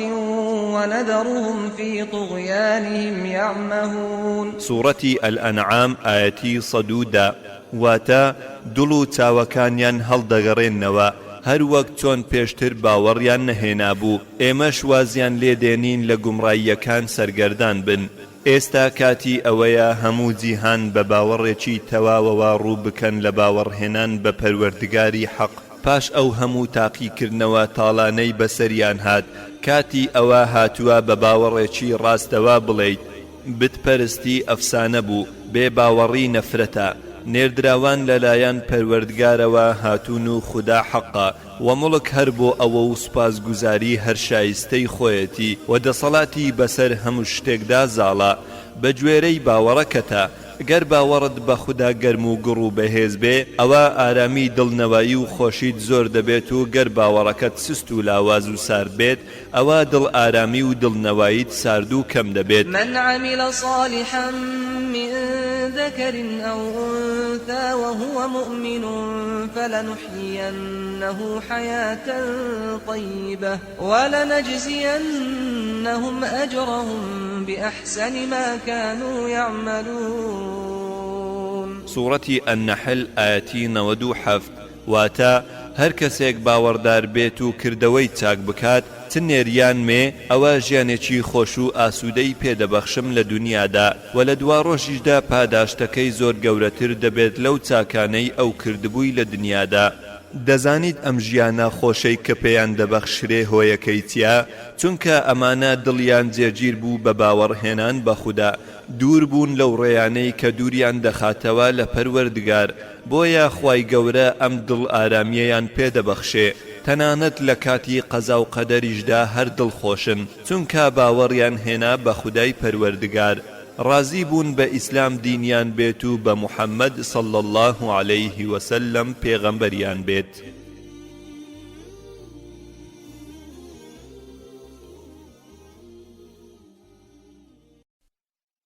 خوێنەری بەڕێز ئەم تڕاکە بە کۆتا هات.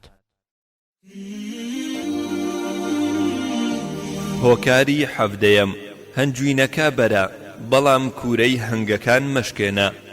ئەو بخۆ لە کانیەکە، بەڵام کانیاوەکە لێڵ مەکە. نەرمونیانی لە هەر کارێکدا بێت جوانی دەکات، بەڵام هەر شتێ بێ نەرمونیانی بوو ئەوە عیبدار دەبێت. نەرمی لە قسەکردن، خەندەی سەرلێوەکان لە کاتی بەیەک گەیشتن، قسەی خۆش لە کاتی چاو پێکەوتندا، ئەمانە هەمووی جلێکی جوان و کەسی دڵخۆش لەبەری دەکات. موسڵمان وەک هەنگ وایە، شتی پاک دەخوات و شتی پاک دروست دەکات. ئەگەر کەوتە سەر گوڵێک لێی دەخوات، بەڵام نایشتێنێ و نایشێوێنێ. خوای گەورە ئەوەی بەهۆی نەرمونیانیەوە دەیبەخشێ، بەهۆی توند و تیژیەوە نایبەخشێ. جۆرێک لە مرۆڤەکان هەن، خەڵکی چاوگر دەدەن بۆیان، حەزیان لێیە هەمیشە دەرکەون و بێنا ناویان، دڵەکانیان ببینینیان ئارام دەبێت، چونکە ئەمانە خۆشەویستن و وتەکانیان زۆر نەرم و شیرینە، ڕێز لە خۆیان و بەرامبەرەکەیان دەگرن. بۆیە ئەمانە ئەگەر بێنە ناو خەڵکی خۆشەویستن و ئەگەر مردیشن خەڵکی یادی بەخێریان دەکەن. دەزانی ڕاکێشانی دڵی بەرامبەر چەندە هونەرێکی گرینگە؟ ئەم هونەرە تەنها لای کەسێک زۆر ئاشنایە، ئەگەر خاوەن حکمت و هۆش و عەقڵ بێت. ئەوەی هونەر و شێوازی حکمت بەکاردێنێ بۆ ڕاکێشانی دڵی بەرامبەرەکەی، هەمیشە دەوروبەری گەمارۆ دراوە بە خەڵکی، هەمیشە جەماوەر لەگەڵیدایە. ئەگەر بێتە ناو جەماوەر، جەماوەرەکە تووشی خۆشی و شادی دەکات، و ئەگەر دوور کەوتەوە لە جەماوەر، ئەوە جەماوەر هەمیشە پرسیاری دەکەن و دوعای بۆ دەکەن. و ئەگەر مردیش ئەوە دەبێتە مردوویەک، بەڵام هەمیشە زیندوو لە یاد و دڵەکاندا. ئەم دڵخۆشانە یاسایەکیان هەیە لە ڕەوشت و ناونیشانەکەی. ولا تستوي الحسنة ولا السيئة ادفع بالتي هي أحسن فإذا الذي بينك وبينه عداوة كأنه ولي حميم. سورة فصلت آياتي 34. واتە ئەی ئیماندار، تۆ بە چاکترین شێوە بەرەنگاری خراپە ببەوە، واتە بەرامبەر بە خراپە تەنها لێبوردن و چاکە بنوێنە. لەو کاتەدا دەبینیت ئەوەی لە نێوان تۆ و بەرامبەرەکەتدایە لە ڕق و کینە و دوژمنایەتی دەبێتە دڵسۆزی و خۆشەویستی، و دوژمنەکەت دەبێتە باشترین دۆست و خۆشەویست. ئەمانە بە هەست و سۆزە ناسکەکانیان هەموو ڕق و کینەیەک هەڵدەمژن، هەموو تووڕەبوونێک دەخۆنەوە و خراپە لە بیر دەکەن و چاکە دێننەوە یادیان.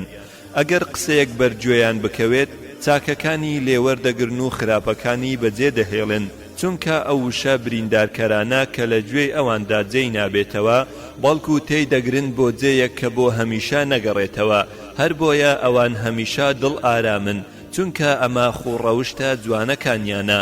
خۆیان لە ئاشتیدان و دەوروبەرەکەشیان دەخەنە ئاشتەوایی. خۆشەویست صلی الله عليه وسلم فەرموویەتی: موسڵمان ئەوەیە کە موسڵمانانی تر پارێزراو بن لە ئەزیەتدانی دەست و زمانی. هەروەها فەرموویەتی: باوەڕداری ڕاستەقینە ئەوەیە گیان و ماڵی باوەڕدار لای پارێزراو بێت. هەروەها فەرموویەتی: خودای پەروەردگار فەرمانی پێکردوم سەردانی ئەو کەسە بکەم کە سەردانم ناکات، وەلەو کەسە ببورم کەستەمی لێکردوم و بەخشش بدەم بەو کەسەی کە بەخشش و چاکەی لێپچڕاندوم. خودای گەورە پێشتر فەرموویەتی: الذين ينفقون في السراء والضراء والكاظمين الغيظ والعافين عن الناس والله يحب المحسنين. سورة آل عمران آياتي 134. واتە بەهەشتم ئامادە کردووە بۆ ئەوانەی کە ڕقی خۆیان دەخۆنەوە و ئەوانەی لە خەڵکی دەبورن و لەیان خۆش دەبن، خوای گەورەش چاکەکارانی خۆش دەوێت. دەی مزگێنی بۆ ئەو کەسانەی دڵیان بوغز و کینە و ڕقی تێدا نییە، مزگێنیەک بە پاداشتێکی پەلەی ئەم دنیایە و کە پێک هاتووە، لە دڵ نەوایی و دڵ ئارامی و دوور لە دڵە ڕاوچێ و تۆڵە سندنەوە. لە پەندی عەرەبیدا هاتووە هەر کەسێک ئاشتی نواند لەگەڵ خەڵکیدا بێگومان پارێزرا و دەبێت لە شەڕ و ئاشوب و چاوەکانی دەنوێت بێخەم و دڵە ڕاوچێ. ئەمە هەموو پاداشتی دنیا بوو. پاداشتی ڕۆژی دواییش گەورەیەکەی و مەزنیەکەی ئەوەندە زۆرە مەگەر تەنها پەروەردگار خۆی بزانێت چەندە زۆرە. في مقعد صدق عند مليك مقتدر. سورة القمر آياتي 55 واتا خواناسان لبهشتن نزیگ ڕووبارن لە جێیەکی پڕ ئاشتەوایی و ڕاستیدا و لە تەنیشت خودای باڕادەست. خوێنەری بەڕێز ئەم تڕاکە بە کۆتا هات. هۆکاری هەژدەهەم ئەلا بذیکری الله تەطمەئین القلوب. واتە دڵەکان چەندە ئارام و نەوا دەبن بە یادی خودای گەورە. ڕازگۆ خۆشەویستی خودایە، وتنی ڕاستیەکانیش پاککەرەوەی دڵەکانە، خاوێنی دەکاتەوە و پاچی دەکاتەوە. تاقیکردنەوەش باشترین بەڵگەیە. خەمخۆر درۆ لەگەڵ کەس و کارەکەی ناکات و هیچ کارێکیش نییە دڵەکان ئاسوودە بکات و سینجی مرۆڤەکان نەوا بکات جگە لە زیکری خودای گەورە. فەذکوڕونی ئەذکوڕکم. سوورەتی ئەلبەقەرە ئایەتی 152. واتە یادم بکەن بۆ ئەوەی منیش یادتان بکەمەوە و ڕەحمتان پێ بکەم. یادکردنەوەی پەروەردگار بۆ بەندەکانی بەهەشتەکەیەتی لەسەر دنیا. ئەوەی کە نەچێتە ناو ئەم بەهەشتەی دنیاوە بە یادکردنی خودای گەورە، ئەوە لە دوا ڕۆژیشدا ناچێتە بەهەشتە نەبراوەکەی ئەولا. یادکردنەوەی خودای گەورە ڕزگاربوونی نەفسە لە ماندوویی، لە دوودڵی لە تەنگ و چەڵەمە، بەڵکو ڕێیەکی کورتکراوە و ئاسانە بۆ هەموو بردنەوەیەک و سەرکەوتنێک. تەماشای پەرتوچی سروش وەحی بکە دەبینی یادی خودای گەورە چەندە مەزنە. تاقی بکەرەوە لەو ڕۆژانەی تێیدا دەژیت، بزانە چەندە بەسوود و بەپێزە. بە یادی خودای گەورە هەموو هەوری ترس و دڵەڕاوچێ و خەم و پەژارە لە ناو دەچێت. بە یادی خودای گەورە چیا و گردی غەم و پەژارە لە ناو دەچێت. دەیکەواتە سەیر نییە ئەوانەی کە یادی خودای گەورە زۆر دەکەنەوە هەمیشە دڵیان ئارامە، چونکە ئەمە چڵەپۆ بکەی بنچینێکانە. بەڵام ئەوەی کە زۆر سەیرە ئەمەیە، چۆن کۆمەڵێک دەتوانن بژین بەبێ یادی خودای پەروەردگار. ئەموات غەیر ئەحیا وما يشعرون أيان يبعثون. سوورەتی النەحل ئایەتی 21. واتە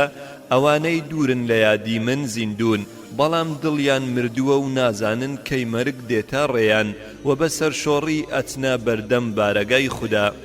دەی بۆ ئەو کەسانەی کە سکاڵای دڵتەنجی دەکەن، دەگرین لە ئازاردا، جەرجیان دەسووتێ بە لە دەستدانی خۆشەویستەکانیان، بریندار دەبن بە ئازارێکی دنیا. ئێوە هەمووتان هاوار بە ناوە جوانەکانی بکەن، بانجی بکەن، یادی بکەن،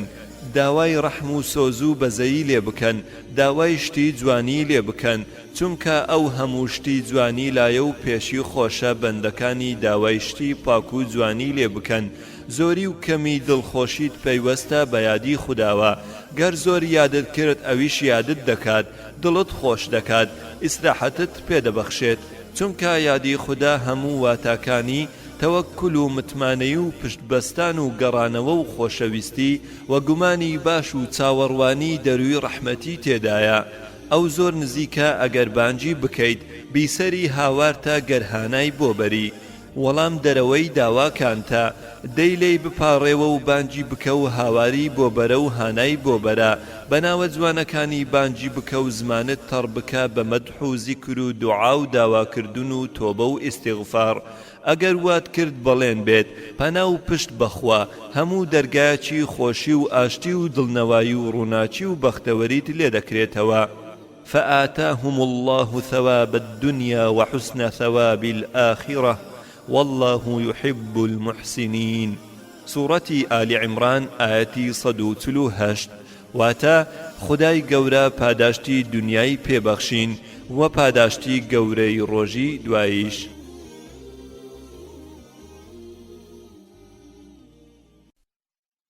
خوێنەری بەڕێز ئەم تڕاکە بە کۆتا هات.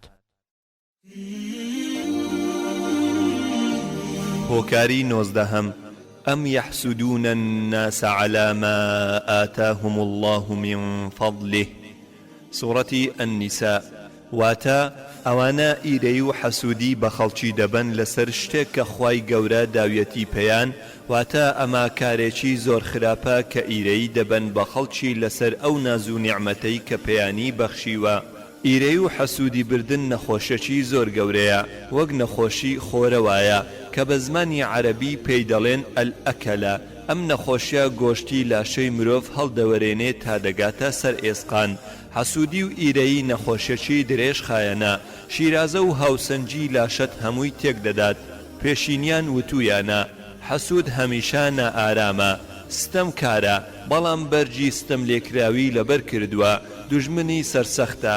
بەڵام دلی هاوڕێ و دۆستی لەبەر کردووە. هەروەها وتویانە ئیرەی و حەسوودی چەندە دادپەروەرە، چونکە سەرەتا لە حەسوودەکەوە دەست پێ دەکات و بە ئاه و حەسرەتەوە دەیکوژێت. با نزیکی حەسوودی و ئیرەیی نەبینەوە، چونکە کە دوورکەوتینەوە لێی ئەمە سەرەتایەکە بۆ ئەوەی بەزەیت بە خۆتدا بێتەوە پێش ئەوەی خەڵکی بەزەیی پێت بێتەوە.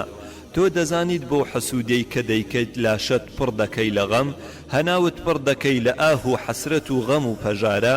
پێڵووی چاوت بێبەش دەکەی لە خەوێکی خۆش.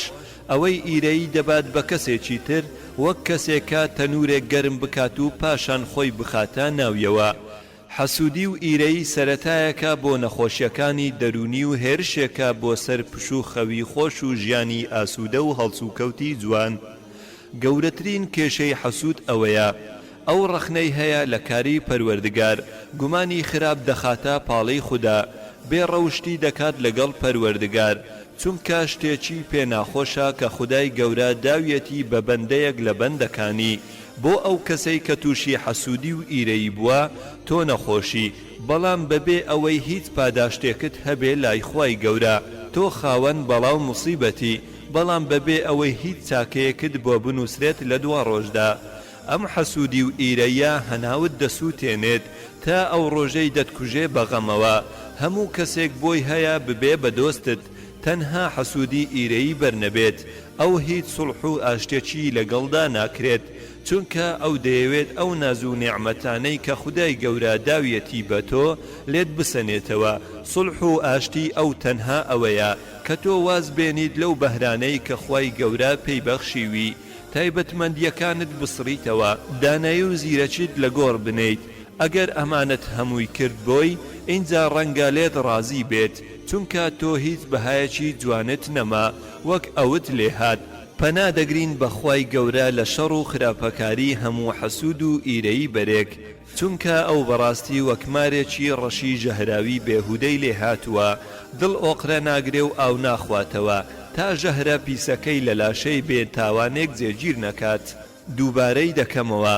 نەکەی ئیرەی و حەسوودی بە هیچ کەسێک ببیت. هەروەها ئاگادارت دەکەمەوە هەمیشە پەنا بگریت بە خودای گەورە لە شەڕ و چاوی هەموو حەسوود و ئیرەیی بەرێک، چونکە ئەو هەمیشە بۆ دانیشتووە لە قاف و کەمیندا، چاوەڕێ دەکات زەبری خۆی بوەشێنێ و ئامانجی خۆی بپێکێت.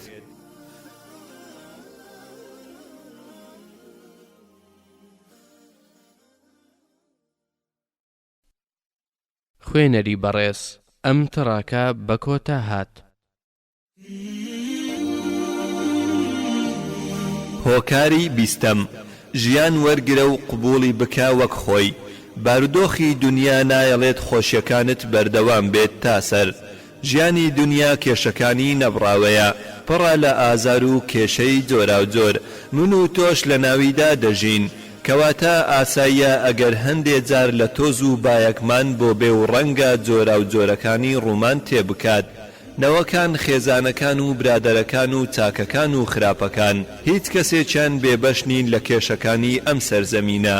بۆیە هەوڵدا بڵێسەی گەرمای ناخۆشیەکانی بە فێنچی و ساردی چاکەکاری بکوژێنیتەوە بۆ ئەوەی بەلای کەمەوە یەکسان دەرچی و نەیدۆڕێنی ویستی خوای گەورە وا بووە ئەم دنیایە دووشتی لە خۆ گرتووە کە بە دوو جۆری جیاوازن جۆرێکیان خێر و جۆرێکیان شەڕ جۆرێکیان چاک و جۆرێکیان خراپ جۆرێکیان خۆشی و جۆرێکیان ناخۆشی بەڵام لە کۆتاییدا جۆری چاکە و خێر و خۆشی لە بەهەشتدا جێی دەبێتەوە و جۆری شەڕ و خراپ و ناخۆش لە جەهەنەمدا خۆی دەبینێتەوە خۆشەویستمان پێغەمبەری خوا صلی الله علیه وسلم دەفەرموێت دنیا لعنەت و نەفرەتی لێکراوە تەنها ئەوەی بۆ یادی خودای گەورە نەبێت یان ئەوەی پابەند بێت بەو یاد و زیکر و عیبادەتە یان ئەوەی زانست دەبەخشێ و ئەوەی زانست وەردەگرێ بۆیە ژیان بەرەسەر لەو واقعەی تێیدای و خەیاڵی وامەکە کە دەزانی نایەتە دی هەوڵ بدا لە جیهانی جوانیەکاندا بگەڕێی پاشان هەوڵ بدا ئەو جوانیانە بکەی بە کردارێک خۆتی لەسەر ڕابێنی و پاشان خەڵکی لەسەر ڕابێنی ئەمە هەوڵدانی تۆیە ئەگەر هەوڵەکانت بەروبوومی هەبوو ئەوە چاکە ئەگەر نەیبوو ئەوەی لەسەر تۆیە کردوتە و گۆڕانکاری سەرتاسەری خودای گەورە بڕیاری لەسەر دەدات هەموو کاروبارێکی ژیان ئەوهایە ئەوەی تۆ دەتەوێ 100% لە هاوسەرەکەتدا هەبێت ئەوە نابێت و پێچەوانەی یاسای ژیانە خۆشەویستمان پێغەمبەری خوددا صلی الله علیه وسلم دەفەرموێ ئیماندارێک با هاوسەرەکەی بێزار نەکات و ڕقی لێ هەڵنەگرێت چونکە ئەگەر هەندێک خوڕەوشتی ئەوی پێناخۆش بوو خۆ خوڕەوشتی زۆری تری هەیە پێی خۆش بێت بۆیە دەبێت لێبوردەی و لێخۆشبوون و نزیکبوونەوە لە نێوان یەکدا دروست بکەین و هەمیشە لە خاڵە هاوبەشەکانەوە دەست پێ بکەین خۆ ئەگەر ناکۆک بین لە هەندێشتدا ئەوە بێگومان خاڵی هاوبەشیش لە نێوانماندا جێی دەبێتەوە ئەگەر خراپەکاری بەرامبەرەکەم ببینم دەبا چاکەکانیشی ببینم چونکە لەوانەیە زۆرتر بێت ئەگەر چاوپۆشی لە هەندێ هەڵە و گرفت بکەین چاکترە لەوەی هەموو گیر و گرفتێکی بچووک مەزن و گەورە بکەینەوە وتراوە کەسی ژیر کێشە گەورەکان بچووک دەکاتەوە بۆ ئەوەی کۆتایی پێبێنێت بەڵام چاکە بچووکەکان گەورە دەکات بۆ ئەوەی بیکات بە کاغەزی کار و بیسەلمێنێ بە کردار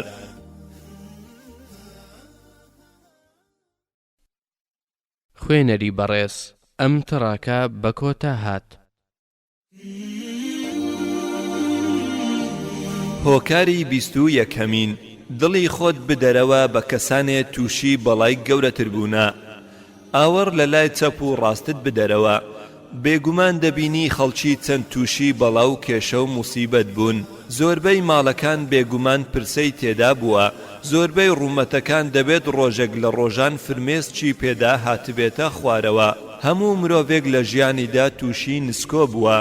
دەبیستی فڵان نەخۆشە فڵان خێزانەکەی خراپە یان مێردەکەی خراپە یان منداڵەکانی خراپە یان تووشی کارەساتی هاتوچۆ بووە یان زەرەری کردووە یان ماڵ و پارەی تیاچووە فڵان لە بواری خوێندندا شکستی هێناوە هەتا دوایی بەڵاکان چەند زۆرن ئەی ئەوانەی ئارام دەگرن چەند زۆرن تەنها تۆنی تووشی نسکۆ و بەڵا بوویت بەڵکو کێشەکەی تۆ زۆر بچووکە ئەگەر بەراوردی بکەی لەگەڵ کێشەی مرۆڤەکانی تر بیر بکەوە لە دەوروبەری خۆت چەند کەس دەناسیت چەندین ساڵە نەخۆشی لەسەر جێگا داینیشاندون یان ئەوی تر کە چەندین ساڵە شەو و ڕۆژی لێ دیار نییە لەبەر ئازار و ئەشکەنجەی جەستەی هاوار دەکات و دەناڵێنێ ئەم دی و ئەو دی و دەکات لەبەر ئێشی لاشەی یان چەندین کەس هەیە کە لە من و تۆ زۆر چاک و باشترە وا بۆ چەندین ساڵ دەچێت لە کوندی زیندان ئاه و حەسرەت دەکێشێ زۆر گوێمان لێ دەبێت کۆمەڵێک هەیە بێتاوان لەژێر ئەشکەنجەی ستەمکاران لە زیندانەکان بۆ چەندین ساڵە تەنها زمانیان بە زیکر و سوپاسگوزاری پەروەردگار تەڕا بەڵام دەبینی تۆ بەو پەڕی ئازادیەوە لە جێی خۆت جێنشینی و کەس ئازادیەکەتی لێوەرنەگرتۆتەوە چەند دایک و باوک جوگەر گۆشەکانیان لەدەست داوا لە تەمەنی گەنجی و لاوی یان ڕۆژانە چەند کەس دەبینی کە کەم ئەندامە ئێستا کاتی ئەوە هاتووە کە دڵی خۆت بدەیتەوە بەوانەی کە ئاماژەم پێکرد کاتی ئەوە هاتووە کە ئەم ڕاستیە بزانیت دنیا زیندانی موسڵمانە و جێی ناخۆشیەکانە و باخچەی نسکۆکانە ڕۆژ دەکەیتەوە بە بینینی چەندین کۆشک و تەلار کاتێک کە تاریک دەبێت هەندێک جار ئەو کۆشک و تەلارە هەمووی ڕووخاوە دەبینی خانەوادەیەکی تەندروست پڕ لە کوڕووکت دەوڵەمەند بە پارە و پول پاش چەند ساڵێک دەبینی هێرشی نەخۆشی و لە دەستدانی منداڵی و هەژاری و نەداری و جیابوونەوە ڕویان تێدەکات وتلك الأيام نداولها بين الناس سوورەتی ئالی عیمران ئاەتی 140 واتە ڕۆژگار دەورانە و جێگیر نییە بۆ هیچ کات و سات و کەسێک وتبين لكم كيف فعلنا بهم وضربنا لكم الأمثال سوورەتی ئیبراهیم ئاەتی 45 واتە ڕوون بوویەوە بۆتان کەچیمان بەسەر ستەمکاران هێنا و کردمان بە نمونە و پند و عیبرەت بۆ ئێوە لە ئامۆژگاریەک هاتووە ئەی مرۆڤ دەبێ خۆت ڕابێنی وەک حوشترێکی تەمەن گەورە و عاقڵ کە دەتوانێت بەو لاشە گەورەیەی خۆیەوە لەسەر بەردێک جێی خۆی بکاتەوە و دابنیشێت دەبێ کێشەکانت بەراورد بکەی لەگەڵ دەور و بەرەکەت ئەمجا دەزانیت تۆ لە چ نازوو نیعمەتێک دایت بگرە بە بەراورد بە کێشەکانی ئەوان ئەوەی تۆ وەکو نوکە دەرزیەک وایە هەندێ پەنجەکانت ئەزیەت دەدات بۆیە سوپاس گوزاری خوای گەورە بە لەسەر ئەو نازوو نیعمەتانەی داویەتی پێت هەروەها پند و عیبرەت وەربگرە لە دەور و بەرەکەت و دڵی خۆت بدەرەوە بەو بەڵا گەورانەی کە خەڵکی تر تووشی بوونە چاکترین نمونە بۆ تۆ خۆشەویستمانە پێغەمبەر صلی الله عليه وسلم گوێی بگرە بە کورتی چی بەسەر هاتووە پیسی ناوسچی حەیوان بەسەری داکرا دڕک لە ڕێی دادەنرا ئاگریان لە ڕێیدا هەڵدەگیرساند سەری پیرۆزی شکێنرا تا خوێن بە باڵای دەهاتە خوارەوە تا نەعلەکانی پڕدەبوون نێوچەوانی پیرۆزی شکێنرا دانەکانی پێشەوەی شکێنرا گەمارۆی ئابووری لەسەر دانرا تا گەلانی داری خوارد لە برسان لە ماڵی خۆی لە مەککە دەرکرا زەوی و خانووی هەمووی داگیر کرا خێزانی بە ئەمەشی تۆمەت و بوختانی زینای بۆ کرا کوڕە جگەرگۆشەکانی لەدەستدا کچەکانی یەکە بە یەکە لە ژیانی خۆیدا بەدەستی خۆی بە خاچی سپاردن تەنها فاتیمەی کچی نەبێت بەردی لەسەر شتی دادەنا لەبەر برسێتی دایک و باوک و باپیر و مام و خێزانی لەدەستدا تۆمەتی پێکرا بە ساحیر و شاعیر و کاهن و شێت و درۆزن حاشا لەو زاتە پیرۆزە ئەمانەی هەمووی بەسەردا هات ئەمە شتێکی سروشتیە دەبێت بەسەر زۆربەی مرۆڤەکاندا بێت چجا بەسەر پێغەمبەران و نێردراوان پێش خۆشەویستمان زەکەریای پێغەمبەر شەهید کرا یەحیا پێغەمبەر سەربڕا موسا دەرکرا ئیبراهیم خرایە ناو ئاگر و لە پاشی ئەم پێغەمبەرانەش پیاوچاکانیش بێبەش نەبوون لەم ئازار و مەینەتیانە ئیمامی عومەر لە نوێژدا شەهید کرا هەروەها ئیمامی عوسمان لە ماڵی خۆیدا ئیمامی عەلی لە ناو نوێژدا شەهید کرا هەروەها حەسەن و حوسێن خدا لە هەمویان ڕازی بێت ئازار و ئەشکەنجەکان هەر بەردەوامە بەڵاکان هەر دەبارێ نازا و عالمان لە زیندان و لە جەلدکردن و سوکاتیکردن و ئازاردانی لاشە و جەستە و بێبەش نەبوون أم حسبتم أن تدخلوا الجنة ولما يأتكم مثل الذين خلوا من قبلكم مستهم البأساء والضراء سورة البقرة آياتي 214 واتا وادزانن دسنا بهشتوا ببي اوي تاقي بكرينوا وك اواني پیش ايوا تاقي كرانوا مگر اوان توشي آزارو اشکنجا نبون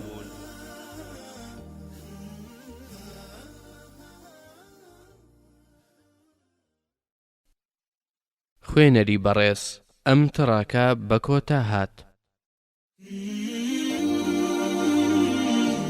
هۆکاری 22 تکایە نوێژکردن تکایە نوێژکردن يا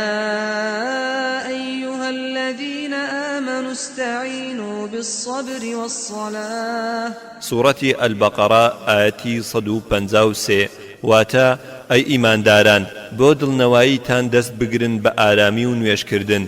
ئەگەر ترس و ناخۆشی هێرشی بۆ هێنای غەم و پەژارە ئەستۆی گرتی ناخۆشیەکان بەرۆکی تون کردی لەو کاتەدا دەست بە نوێژکردن بکە چونکە ئەم نوێژکردنە دەبێتە ئامرازێک بۆ ئارامی دڵت نوێژکردن ئامرازێکی بنبڕە بۆ هەموو دڵتەنجەک و ناخۆشیەک وەک لەشکرێکی زۆر مەزن چەند تاکە کەسێکی هەڵاتوو دەردەکات لەشکرەکە نمونەی نوێژەکەیە و هەڵاتوەکانی شوێنەی غەم و ناخۆشیەکانن. خۆشەویستمان پێغەمبەری خوددا صلی الله علیه وسلم گەر غەم و ناخۆشیەکی توش بووایە دەیفەرموو: هۆ بیلال، دڵنەوامان بکە بە بانگدان بۆ ئەوەی بچینە ناو نوێژەوە تا دڵ ئارام بین. هەروەها دەفەرموێت: خۆشی و شادی من لە نوێژدایە. تەماشای ژیاننامەی میلەتێکی خواپێدا و قارەمانم کرد. گەر تووشی کێشە و ناڕەحەتی بەهاتنایە یان تووشی گرفت و دڵەڕاوچێ بەهاتنایە دەست بەجێ دەستیان بە نوێژێکی پڕ لە خوشوع دەکرد و کاتێ تەواو دەبوون لە نوێژەکەیان هەموو ئەو کێشە و ناڕەحەتی و گرفت و دڵەڕاوچێیە چارەسەر دەبوو. نوێژی ترس سەلات الخەوف فەرز کرا بۆ ئەوەی لە کاتی ترسدا بکرێ لە ناو جەنگدا لە کاتێکدا سەرەکان بەملەوە دەپەڕین ڕۆحەکان لەسەر دەستی پیاوانی شمشێر بەدەست دەردەچوو. لەو کاتەدا خودای گەورە ئەم نوێژەی دروست کرد بۆ ئەوەی دڵەکان ئارام بێت. پێویستە لەسەر نەوەکانی ئەم سەردەمەی کە پڕە لە نەخۆشیە دەرونیەکان خۆیان بناسێنن بە مزگەوت، نێوچاوانی دابنوێنێ بە کوڕنوش بردن بۆ ئەوەی پەروەردگار ڕازی بکات و دەربازی بکات لە کێشە و ئازار و ئەشکەنجە. چونکە ئەگەر وانەکات ئەوە با چاوەڕوانی فرمێسک بکات پێڵووی بسووتێنێ و خەفەتێک مێشک و خانەکانی بمرێنێ. هیچ شتێک وزە بەخش نییە بە مێشک و بەلاشە ئەوەندەی کە نوێشکردن هەیەتی. گەورەترین ناز و نیعمەت گەر ئێمە تێی بگەین ئەم 5 فەرزەیە کە لە شەو ڕۆژێکدا دەکرێت. هەر نوێژە دەبێتە کەفارەتی تاوانەکان، سڕینەوەی گوناهەکانمان، بەرزی پلەی چاکەکانمان، چارەسەری گەورەی نەخۆشیە دەرونیەکانە، چاکترین دەرمانی خەمەکانە، ناخمان پڕ دەکات لە یەقین و خۆشی و ڕازی بوون. بەڵام بەداخەوە ئەوانەی دوورن لە مزگەوت و وازیان لە نوێشکردن هێناوە با چاوەڕێی ناخۆشی بن لە دوای ناخۆشی، دڵتەنجی دوای دڵتەنجی، غەم و پەژارە دوا بە دوای یەکتری. والذين كفروا فتعسا لهم وأضل أعمالهم. سوورەتی محەممەد ئاەتی 8 واتە دڵتەنجی بۆ ئەوان کارەکانیان هەمووی بەفیڕۆ چوو.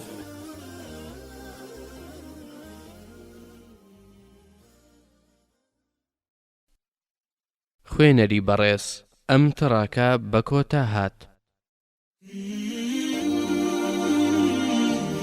هۆکاری 23 حەسبونە الله ونعم الوەکیل. پشت بەستان بەخوای گەورە و کارسپاردن بەو متمانە بە بەڵێنەکانی و ڕازیبوون بە کردارەکانی، گومان بردنی باش پێی و چاوەڕوانی دەرگاکانی ڕەحمەتی، ئەمانە هەمووی جوانترین و گەورەترین بەروبوومەکانی باوەڕهێنانە و مەزنترین خۆڕەوشتی مسلمانە. ئەگەر ئەمانەت کرد ئەو کاتە چاوەڕێی پشتگیری و سەرکەوتن بە لەلایەن خوداوە. کاتێ ئیبراهیمی خەلیل کرایە ناو ئاگرەوە فەرمووی: الذين قال لهم الناس إن الناس قد جمعوا لكم فاخشوهم فزادهم إيمانا وقالوا حسبنا الله ونعم الوكيل. سوورەتی ئالی عیمران ئاەتی 173. خوای گەورە ئاگرەکەی بۆ گۆڕی بە فێنچی و ئاشتەوایی. خۆشەویستمان محەممەد صلی الله عليه وسلم کاتێ هەموو سەربازەکانی کافر و بێباوەڕەکان گەمارۆیاندا فەرمووی: حەسبونە الله ونعم الوەکیل. مرۆڤ بەتەنها خۆی ناتوانێت زۆرانبازی لەگەڵ ڕووداوەکاندا بکات و بەسەریاندا زاڵ بێت، چونکە ئەو دروستکراوێکی بێهێز و بێتوانایە. بەڵام کاتێ پشت دەبەستێ بە پەروەردگاری و متمانەی پێدەکات، کارەکانی هەمووی بە ئەو دەستپێرێ، لەو کاتەدا هێز و توانای دەردەکەوێت. وعلى الله فتوكلوا إن كنتم مؤمنين. سوورەتی ئەلمائیدە ئاەتی 23 واتە پشت بەخوای گەورە ببەستن ئەگەر ئێوە بەڕاستی مسلمانن. دەی بۆ هەر کەسێک دەیەوێ ئامۆژگاری خۆی بکات تەوەکل بە پەروەردگار بکە و پشت بەو ببەستە، چونکە هەر ئەو دەوڵەمەند و خاوەن هێزی نەبراوەیە، هەر ئەویش ڕزگارت دەکات لە ناخۆشی و دڵتەنجی. هەوڵ بدە هەمیشە دروشمت ئەمە بێت: حەسبونە الله ونعم الوەکیل. ئەگەر بێ پارە بوویت، قەرزار بوویت، هاوار بکە: حەسبونە الله ونعم الوەکیل. ئەگەر نەخۆشی ڕووی تێکردی و دەردەکانت تەشەنەی کرد، دیسان هەر بڵێ حەسبونە الله ونعم الوەکیل. ئەگەر ترست هەبوو لە دوژمنێک یان لە ستەمکارێکی دڵڕق هەر هاوار بکە حەسبونە الله ونعم الوەکیل. وكفى بربك هاديا ونصيرا. سورة الفرقان آياتي سيويك واتا گر پروردگار رێنیشاندەر بێت و پشت و پەنات بێت ئەوە بەستە.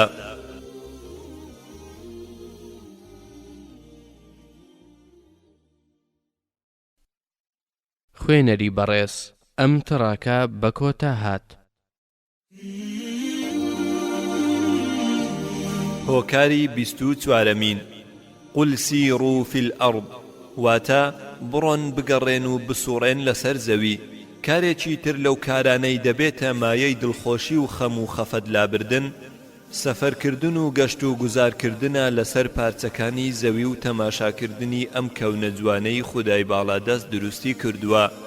گەڕان لەسەر زەوی هۆیەکە بۆ بینینی پێنووسە جوانەکانی توانای خوای گەورە لەسەر پەرتووکە جوانەکانی سروشتی سەرزەوی. بگەڕێ بەسەر زەویدا بۆ ئەوەی ئەم هەموو باخ و باخچە فراوان و جوانانە، ئەم هەموو گوڵ و نێرگز و ڕێحانانە، ئەم هەموو شاخ و ئاو و ڕووبارانە، ئەم هەموو دۆڵ و درەخت و کانیاوانە ببینی. وەرا دەرەوە لە ماڵەوە و تەماشای دەوروبەرت بکە، تەماشای بینی دەست و پێت بکە، بەسەر چیاکاندا سەرکەوە، بە دۆڵەکاندا وەرە خوارەوە، بەسەر دارەکاندا سەرکەوە، ئاوی سازگاری کانیاوەکان بخۆرەوە، لوتت لەسەر چەپکە گوڵێکی سروشتیدا بنێ و بۆنی بکە. لەو کاتەدا هەست بکە کە تۆ خاوەنی ڕوحێکی ئازادی، وەکو باڵندەیەکی دڵخۆش لە ئاسمانەکانی خوای گەورە بەو پەڕی خۆشیەوە شەقەی باڵی دێت و چرکەیەکی خۆشی لێ دەبیسترێت.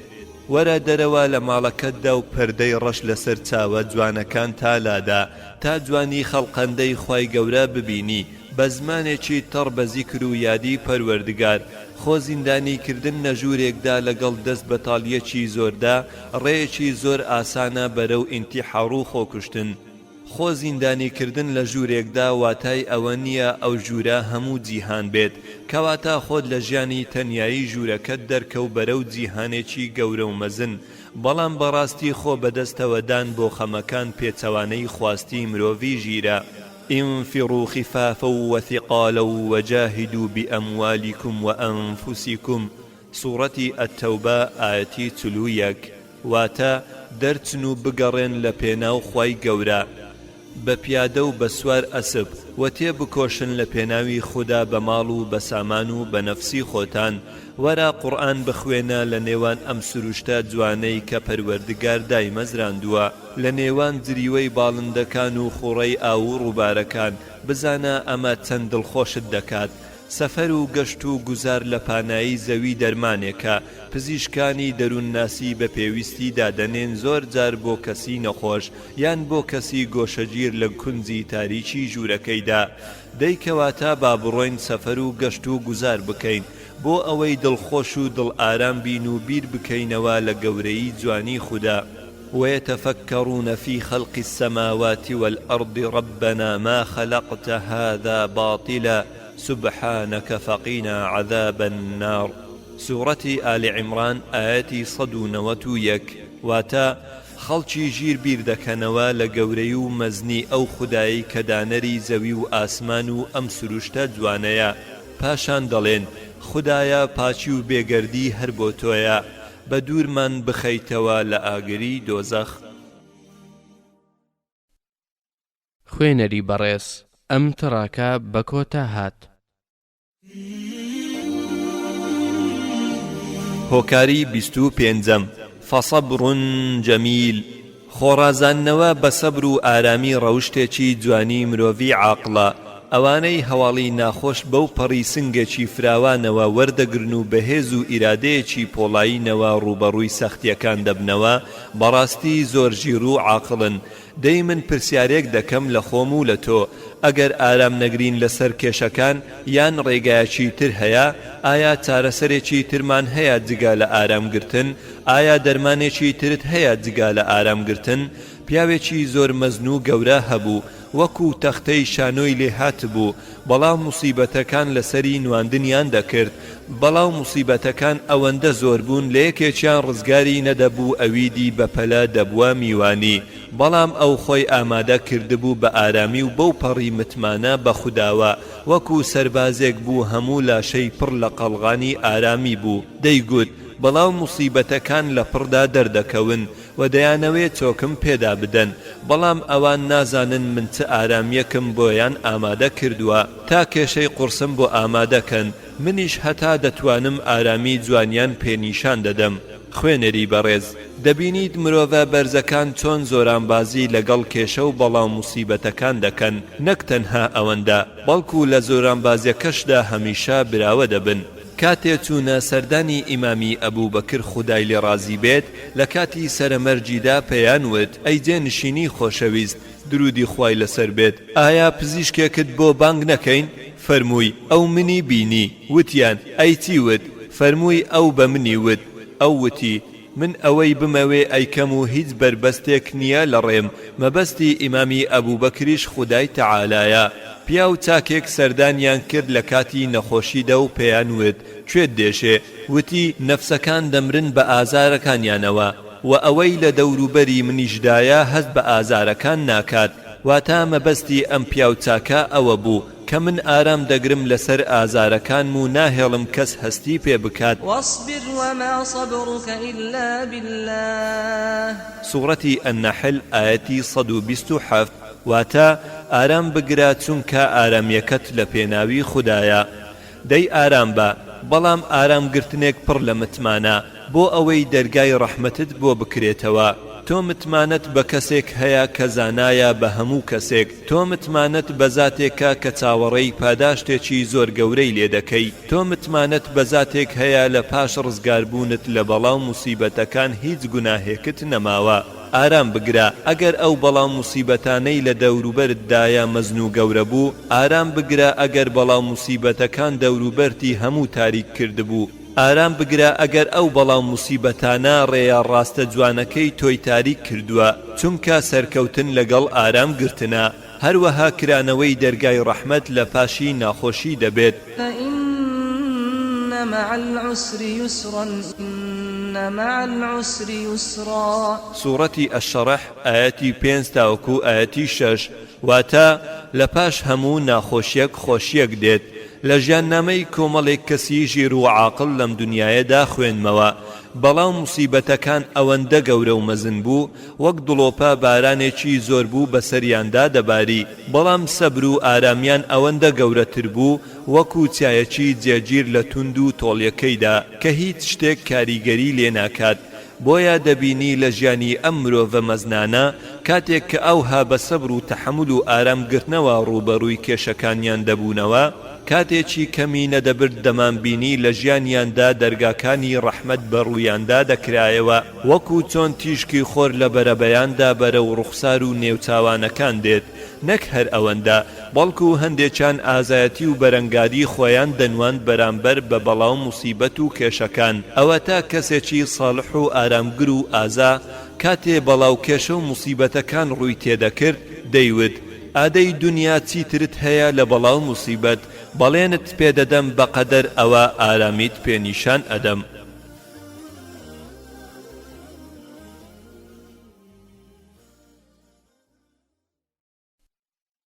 خوێنەری بەڕێز ئەم تڕاکە بە کۆتا هات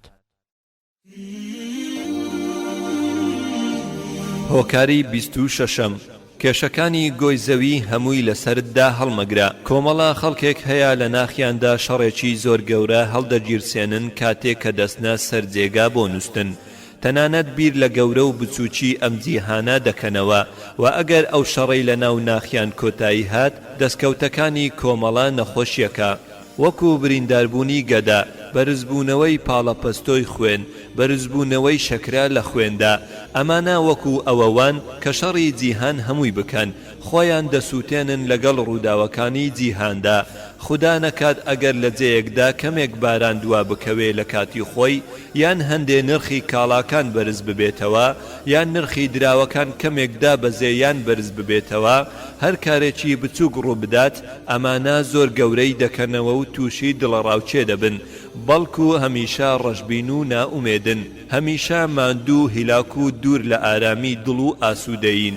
يحسبون كل صيحة عليهم سورة المنافقون آياتي 4 واتا واتي دەگەن هەر هەڕەشە و هاوارێک بکرێ ئەوە بۆ سەر ئەوانە ئامۆژگاری من بۆ تۆ ئەوەیە کێشەکانی گۆیزەوی هەمووی لەسەر شان و ملی خۆت دانەنێیت لێی گەڕێ با ڕووداوەکان لەسەر گۆیزەوی ڕوو بدەن نەک لەسەر گەدە و سنگ و ڕیخۆڵەکانت هەندێک هەیە دڵی وەک پارچە ئیسفەنجێک وایە هەموو قسە و پروپاگەندەیەک وەک ئاو هەڵدەمژێ پاشان وەکو ئیسفەنجەکە پڕ دەبێ لە ئاو ئینجا ناچار دەبێت لەلایەک هەڵی ڕێژێ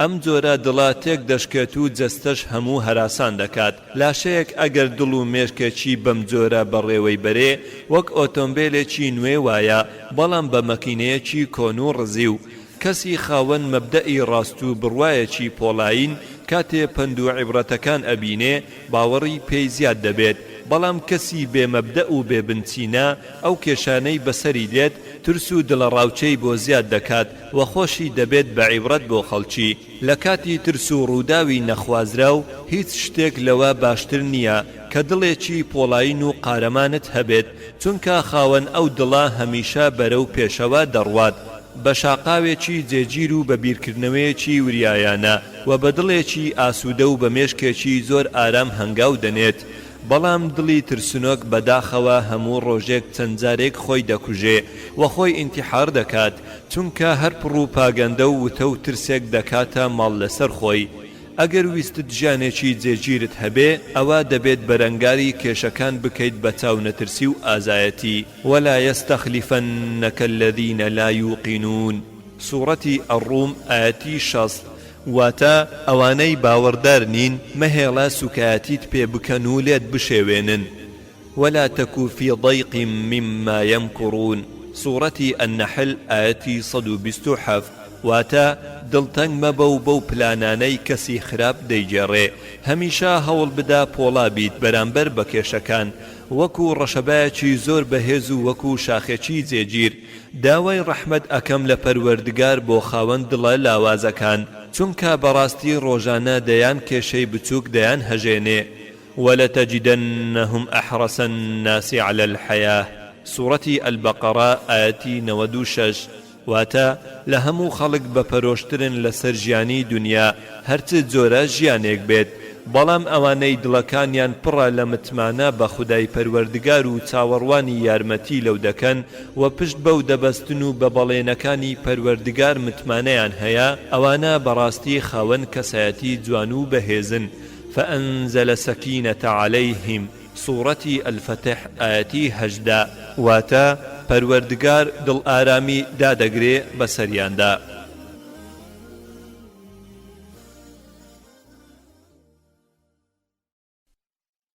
خوێنەری بەڕێز ئەم تڕاکە بە کۆتا هات هۆکاری 27م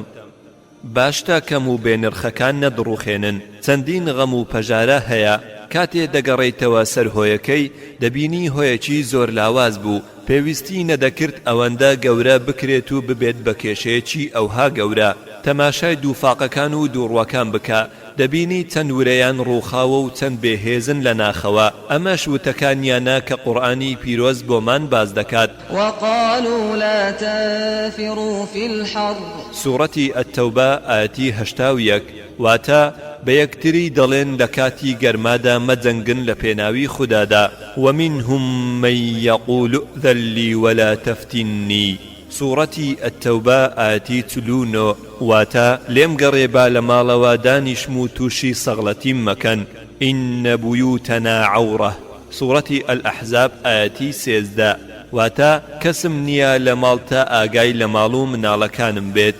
نەخشە ئەن توصیبەنا دائیرە سوورەتی المائیدە ئاەتی 52 واتە نایەن بۆ غەزا و جیهاد چونکە دەترسێن تووشی سەغڵەتی بین. ما وعدنا الله ورسوله إلا غرورا. سوورەتی الأحزاب ئاەتی 12. واتە ئەو بەڵێنەی کە خوا و پێغەمبەرەکەی بە ئێمەیاندا تەنها خەڵەتاندنی ئێمە بوو. ئەمانە وتەی منافقەکان بوو. مرۆڤ چی چاوەڕوان دەکات لە کەسێکی وەک ئەمانە؟ ناخیان پڕ لە شک و گومان و ترس و لەرزە، چەندە بێبەخت و بێسوود و هودەن. هەموو ئاواتی ئەم جۆرە مرۆڤانەی باسمان کرد تێرکردنی سوک و گەدەیانە، جوانی کۆشک و قەسر و تەلاریانە. ئەمانە چاوەکانیان بڵند نەکردۆتەوە بۆ ئاسمان بۆ ئەوەی ئەستێرەی ڕەوشتە جوانەکان ببینن، بەڵکو چاویان خوار کردۆتەوە تەنها بۆ بینینی جلی جوان و خواردنی خۆش و ئۆتۆمبیلی جوان هەتا دوایی. تەماشا بکە کۆمەڵێکی زۆر لە خەڵکی هەیە، دەستپێکی شەو و ڕۆژیان بە کێشەیەکی نوێیە، وەک دەمەقاڵێ لەگەڵ هاوسەر، وەیان کوڕ و کچ وەیان بیرکردنەوە لە توانجێکی ڕابردوو یان لە هەڵوێستێکی کەمی ڕابردوو کە شاوی باسکردن نییە. ئەمە کێشەی ئەم جۆرە مرۆڤانەیە، چونکە مەبەستی بنچینەی گەورەیان نییە، بۆیە دەکەونە دوای قسە و باس و گەورەکردنی شتی بچووکردنی بە کێشە. وتراوە ئەگەر ئاو لە گۆزەیە هاتە خوارەوە پڕ دەبێ لە هەوا، بۆیە بیر بکەوە لەو کارەی کە پێوەی سەرقاڵی. ئایا شایستەی ئەوەیە ئەم هەموو ماندووبوونەی بۆ بکەین؟ ئایا شایستەی ئەم هەموو کاتەیە عەقڵ و هۆشی پێسەرقاڵ بکەی؟ تۆ مێشک و گۆشت و خوێن و فکر و پش و کاتی خۆت هەموویدا بەم شتەی کە بیری لێ دەکەیتەوە. ئەگەر ئەم شتەی ئەم هەموو گرنجەی پێدەدەی شایانی ئەوە نەبێ، ئەوە بازرگانیەکی زۆر شکست خواردوت بەڕێوە برد. زاناکانی دەروونناسی دەڵێت هەموو شتێک هەوڵ بدە قەبارەیەکی دیاریکراوی پێ بدەیت یان سنوورێکی بۆ دابنیت. قد جعل الله لكل شيء قدرا. سوورەتی الطلاق ئاەتی 3. واتە پەروەردگار هەر شتێک شایستەی خۆی پێداوە. هاوڵە بەڕێزەکانی خۆشەویست صلی الله عليه وسلم ڕۆژێک لە ڕۆژە گرینگەکانی ئەوان وەفا و پابەندبوون بوو بە بەیعەت و بەڵێندان بە پێغەمبەر صلی الله عليه وسلم لە ژێر دارەکە. بۆیە خوای گەورە فەرمووی من ڕازیم لەوانەی کە بەڵێن و بەیعەتیاندا بە محەممەد صلی الله عليه وسلم لە ژێر دارەکە. بەڵام تەنها پیاوێک لە کاتی ئەو بەیعەتەدا سەرقاڵ بوو بە حوشترەکەی، تا بەیعەت و بەڵێندانەکەی لە دەست چوو، لە ئاکامدا خەسارەتمەند بوو. بۆیە تکایە خۆت سەرقاڵ مەکە بە شتی وردوو بچووک، چونکە ئەو شتا وردوو بچووکانە زۆر جار بێسوودن، کاتێکی زۆرت لێ دەگرن و خۆشیەکانت لێ تێک دەدەن و هیچ سوودێکت پێ نابەخشن.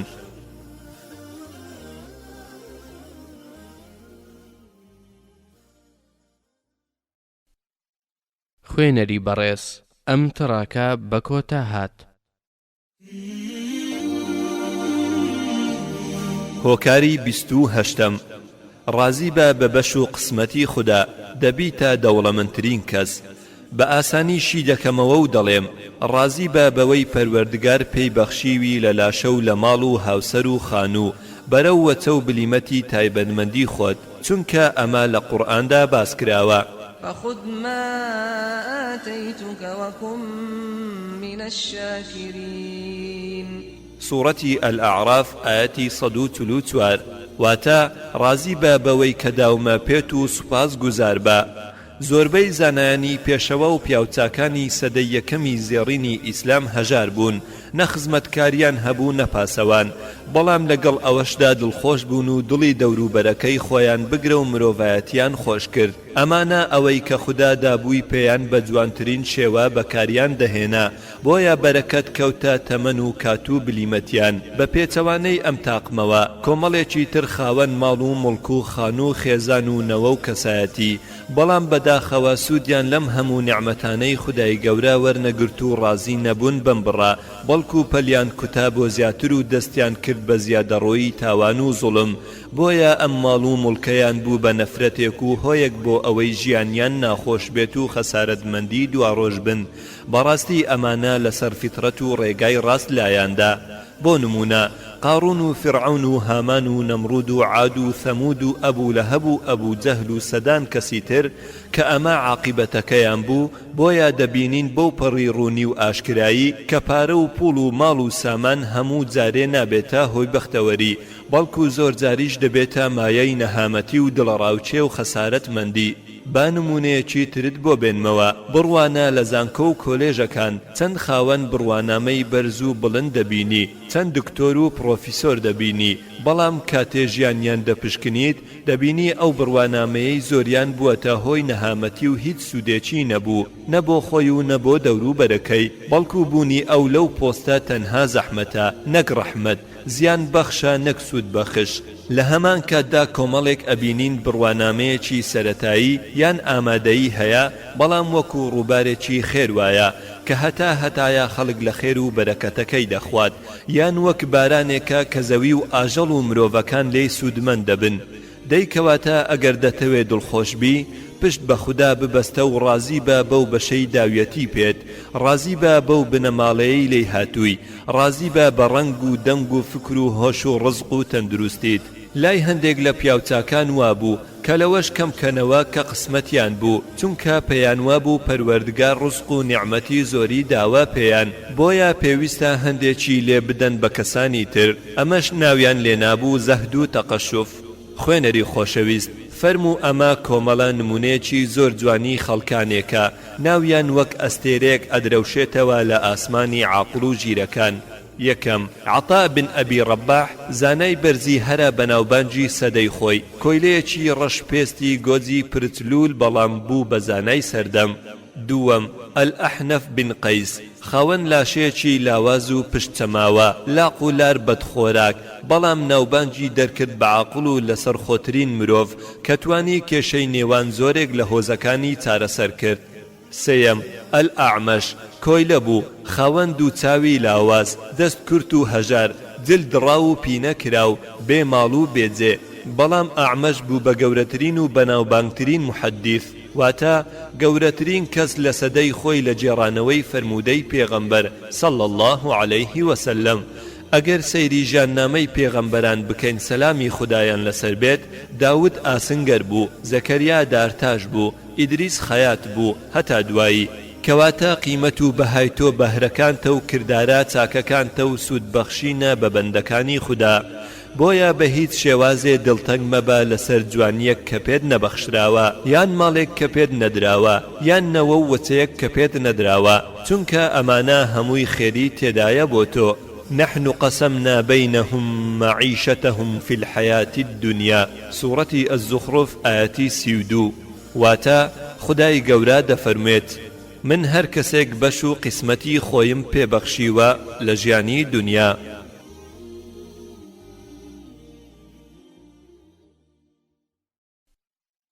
خوێنەری بەڕێز ئەم تڕاکە بە کۆتا هات هۆکاری 29 بیر لە بەهەشتێک بکەرەوە پاناییەکەی هێندەی زەوی و ئاسمانە ئەگەر برسید بوو یان تووشی هەژاری بوویت یان دڵتەنگ بوویت یان نەخۆشکەوتی یان مافت خورا یان تاڵی ستەمت دەرخواردرا یان هەر ناخۆشەکی ترت بەسەردا هات بیر لە بەهەشتێک بکەرەوە پاناییەکەی هێندەی زەوی و ئاسمانە لەوێدا خۆشیەکان نەبڕاون شادیەکان هەمیشەیین نە ناخۆشی و نە نەخۆشی و نەدڵتەنجی ڕوود تێدەکات گەر بیر و باوەڕت بە چاوەڕوانی بەهەشتێکی نەبراوە بەهێز و جێگیر بوو لەو کاتەدا هەرچی خەسارەت و نسکۆی دنیا هەیە دەبێتە سەرکەوتن و قازانج و بردنەوە ژیرترین کەسانی دنیا ئەوانن کە کاری چاک و باش ئەنجام دەدەن بۆ دوا ڕۆژیان چونکە دوا ڕۆژ نەبراوەیە و بێکۆتاییە بەڵام جێلترین و داماوترین خەڵقەندەی ئەم زەویە ئەوانن کە تێڕوانینیان وایە ئەم دنیایەی کە تێیدا دەژین هەتایە و کۆتایی نایە بۆیە دەیکەنە جێی ئامانجیان چونکە کاتێک کە تەماشای ژیانی خۆیان دەکەن تەنها ئەم دنیایە دەبینن بیریان بۆ شتێکی تر ناڕوات بەڵام گەر ئەو پەردەیەی کە لەسەر دڵەکانیاندایە لای بدەن و چاوەکانیان بەباشی بکەنەوە دەزانن بە هەشتێک چاوەڕوانیان دەکات و پڕە لە خۆشی و لە شادی و لە کۆشک و تەلار و دار و درەخت هەتا دوایی بەڕاستی ئەوەی کە پەروەردگار بۆمان باز دەکات لە خۆشی و شادیەکانی بەهەشت جێگای ئەوەیە مرۆڤ گرنگی پێ بدات و هەمیشە دڵی خۆی پێخۆش بکات و کار و کردەوەی چاچی بۆ بکات خەڵکی بەهەشت ئەم جۆرە خۆشیانەیان هەیە نەخۆش ناکەون دڵتەنگ نابن غەم و پەژارەیان نابێت نامرن لاوی و گەنجێتیشیان هەمیشەیە جل و بەرجیان کۆن نابێت و نادڕێ ژوورەکانیان لە دەرەوە دەبینرێ و لە ناوەوەش دەرەوە دەبینرێ ئەو خۆشی و خواردن و خۆراکەی کە تێیدایە نەکەس لە دنیادا بینیویەتی و نەکەسیش گوێبیستی بووە نە بە دڵی هیچ کەسێکدا هاتووە ئەسب سوار لە ژێر سێبەری درەختەکانی گەر 100 ساڵ بە خێرایی بڕوات ئەوە سێبەر و درەختەکان کۆتایی نایەت درێژی خێوەتەکانی 60 میلە واتە نزیکەی 120 کیلۆمەترە ئەو ڕووبارەکانی جۆرا و جۆرن کۆشک و تەلارەکانی قات لەسەر قاتن بەڵام لە قەیدارەکان کە میوەی گرت و نزیکە و بەردەستە بالیف و پشتیەکان چین لەسەر یەک دانراون خۆشیەکانی بێکۆتاییە پاداشتەکەی یەکجار زۆرە لە بۆنی خۆش و فێنچی و لەجێی ئیسراحەت گەر چارە نووس لە دوا ڕۆژدا ئەوها پڕ لە خۆشی و شادی بێت دەی با باسکردنی ئەمانە وەکو دەوا و چارەسەرێک بێت بۆ خاوەن بەڵاو موسیبەتەکان وەکو دڵنەواییەک بێت بۆ ئەوانەی نسکۆیان بەسەر هاتووە بۆ هەموو هەژارێک بۆ هەموو کەسێک کە تاقی کراوەتەوە بە بەڵاو موسیبەت و فەقیری کاری چاکە بکە و چاوەڕێی بەهەشتێکی پان و فراوان بکە دوای چەند کاتێکی کەمی دنیا سلام عليكم بما صبرتم فنعم عقب الدار سورة الرعد آياتي 24 واتا پروردگار پێیان دەفەرموێ سەلامتان لێبێت ئێوەی ئارامگران لەسەر بەڵاو موسیبەت ئەمڕۆ پاداشتی کۆتایی ئێوە چاکترین مەنزڵگا و جێی حەسانەوەیە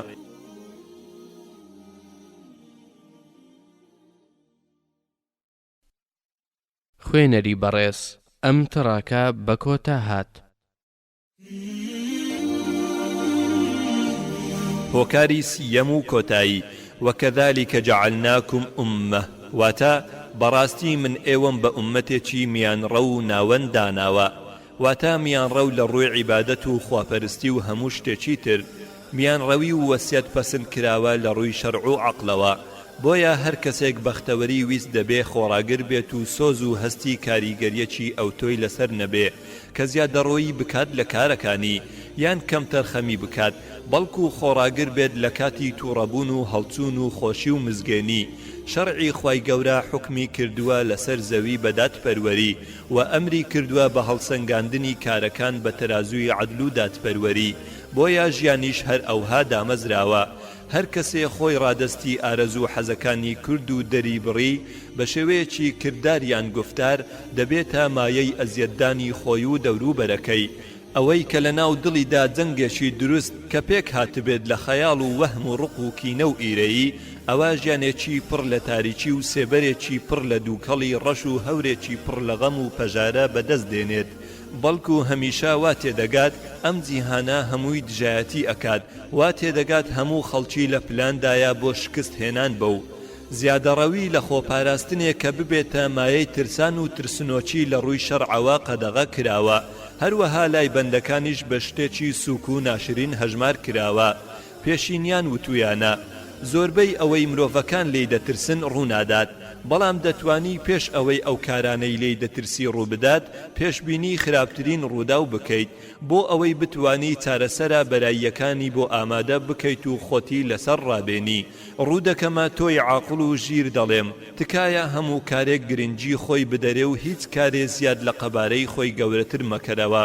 بەڵکو هەوڵدا میانڕە و وەسەت و ناوەند بگری نەکەی تەنانەت بۆ یەک جاریش لەگەڵ خەیاڵێکی هەڵخەڵێتێنەر یان دوور لە ڕاستی بکەویتە ڕێ بەڵکو دووبارەی دەکەمەوە هەموو کارەکانت مام ناوەند بێت